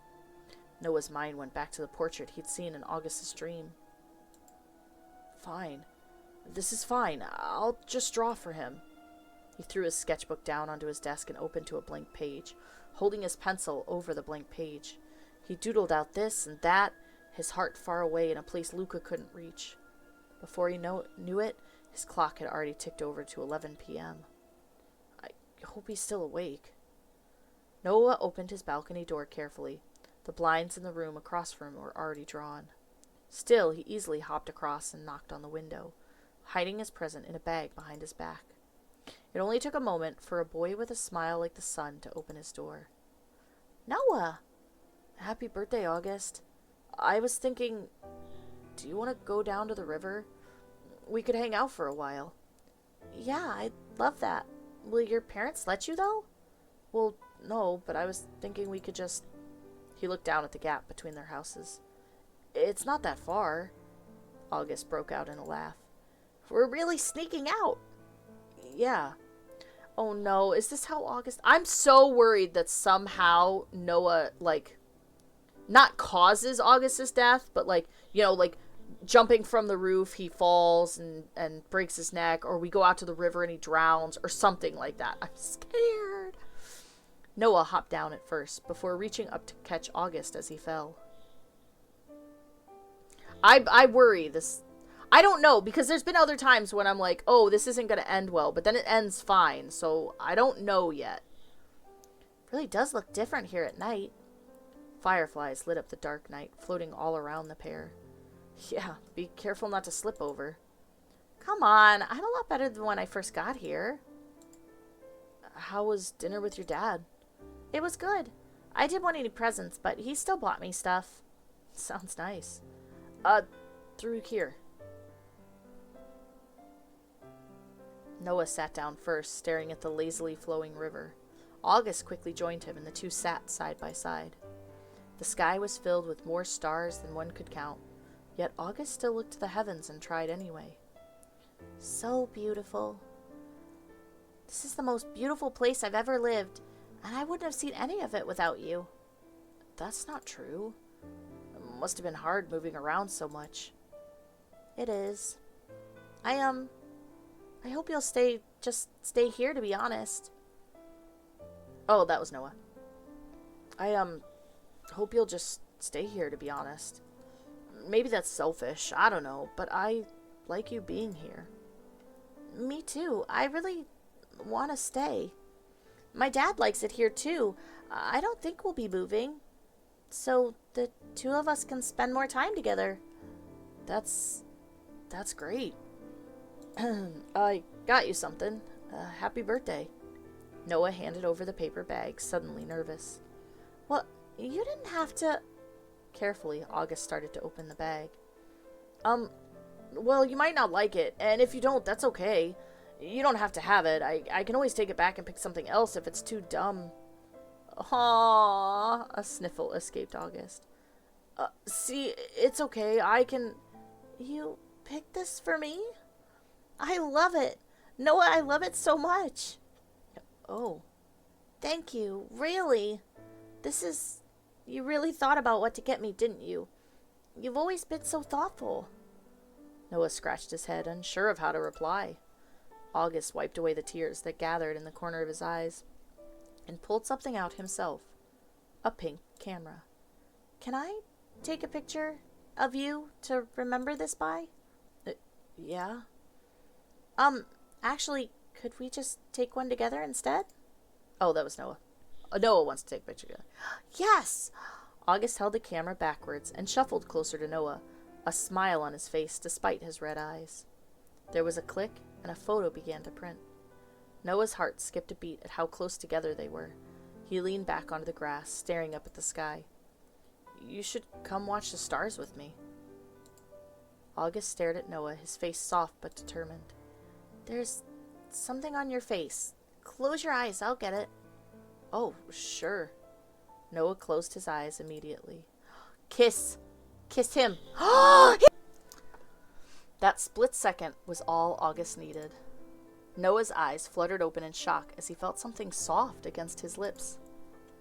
As the stars danced around them and the river flowed on endlessly, August kissed Noah. Noah, as still as a statue, finally relaxed into the embrace and kissed him back. Stop that! Pablo, stop that! This is a sweet, soft moment. Stop. Their first kiss. Something Noah had been imagining for longer than he'd admit. Yet it was different to how he imagined in his own dreams. Softer, warmer. His heart threatened to beat out of his chest at any moment. Yet still he kissed August back. This isn't a dream, is it? I like you, Noah. I really like you. A lot. Thank you for the gift. I really like you too. Really? August stared down into Noah's face, surprise evident. I can't believe this. It feels like a dream to look down at you like this. Maybe I am dreaming. I hope not.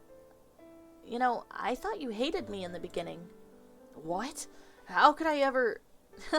I don't know. I can't even imagine why I thought that. There's no way I could ever hate you when you're so you. Noah, do you want to date? Yeah. Me too.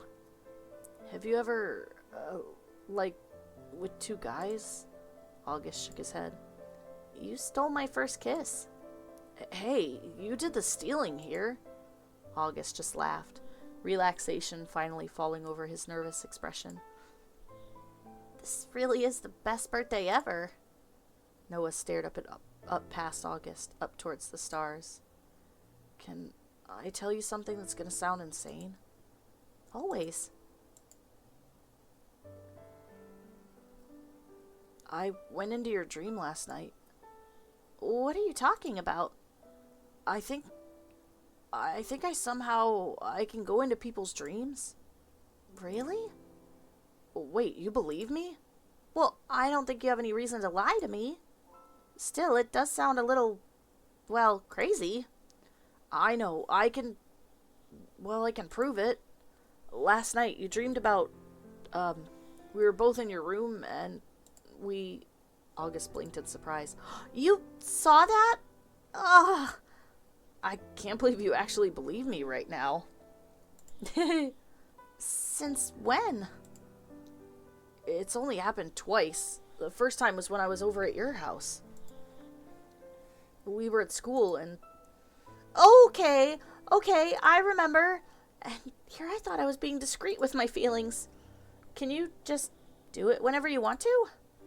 I don't know. Why don't we try it now? Right now? Yeah. But what if it's dangerous? Don't worry. I'll protect you. Oh. Like a crow guarding its treasure. That's why he calls himself Crow. Oh my god, I'm gonna cry. Hey, I'm not a treasure. I disagree. Come on, we should try it. Then where should we go? How about my dad's dream? We can try. Timidly, the two linked hands, and Noah closed his eyes and concentrated until he felt that familiar pull, like a string pulling, urging him closer, persuading him, pressing him to abandon the world he called reality and fall into another dream. And fall they did. That's really concerning, that he has no idea how he's doing this, and he just is going to try and take someone with him. Noah, what's going on? It should stop soon. Their hands still linked, the two spun and fell down into the darkness until there was no darkness left around them.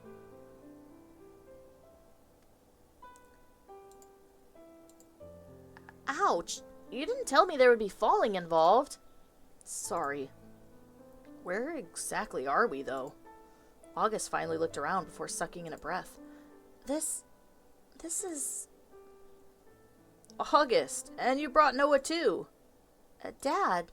August's father, smiling as he usually did, walked in from an open doorway and into the kitchen. Go on, take a seat.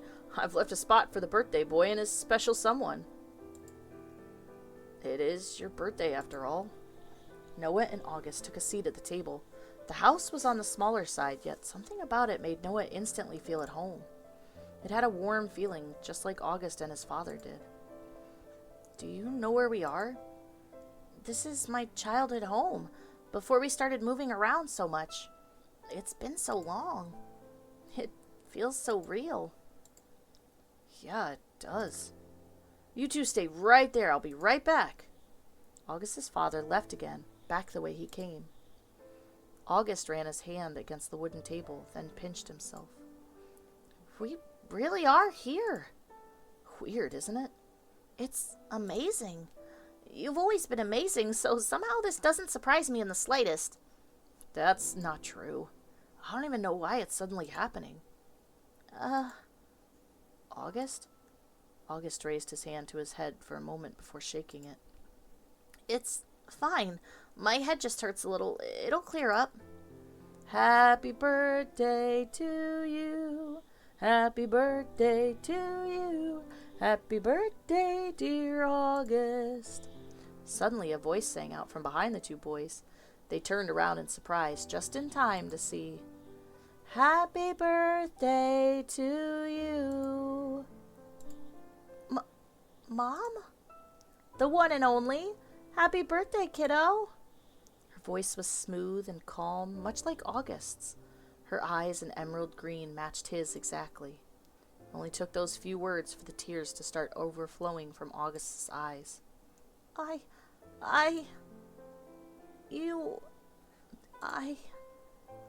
There, what's wrong? Not hungry for any cake? As she said that, August's father sat down a big cake right in the middle of the table. No, I am. It's perfect. He sprung from his seat and quickly wrapped his arms around the woman. August held her gently, as if afraid she would split into pieces if he put in too much effort. I've always wanted to meet you. What are you talking about, sweetie? I'll always be here for you. She laughed, her voice light and airy. And even if one day I'm not, I'll still be here. She pulled back and pressed her palm against his chest, right over his heart. Always, okay? Yeah, always. Come blow out these candles before you set off the smoke detector. Reluctantly, August finally let go of his mother and sat back down in his chair. Don't forget to make a wish. Yeah, I'll make one. He closed his eyes, tears still running down his cheeks, and was silent as he made his wish. Finally, he opened them again and blew them out. The world began to crumble around them as soon as the flames flickered out. August looked between Noah and his mother, scared. I think it's time to go. Yeah. I love you, Mom. And I'll always love you. Look after him, Noah, okay? The two fell, the words of August's mother the last thing that existed in that small world. As they fell, August's voice carried through the darkness. Do you think that's how she really was? Oh, seriously, why's it gotta hurt so much? Noah caught August in his arms. For some reason, he stayed like that rather than moving. Noah gently patted his back. That's how your dad remembered her. I'd say that's how she was really like. Thank you, Noah. This has been the best birthday ever. August smiled up at him with red eyes. I'll remember it forever. Me too. We should probably get back, though, before someone notices. In the darkness, far away from prying eyes, in a world just for two, Noah and August's fingers interlocked gently as they walked back inside.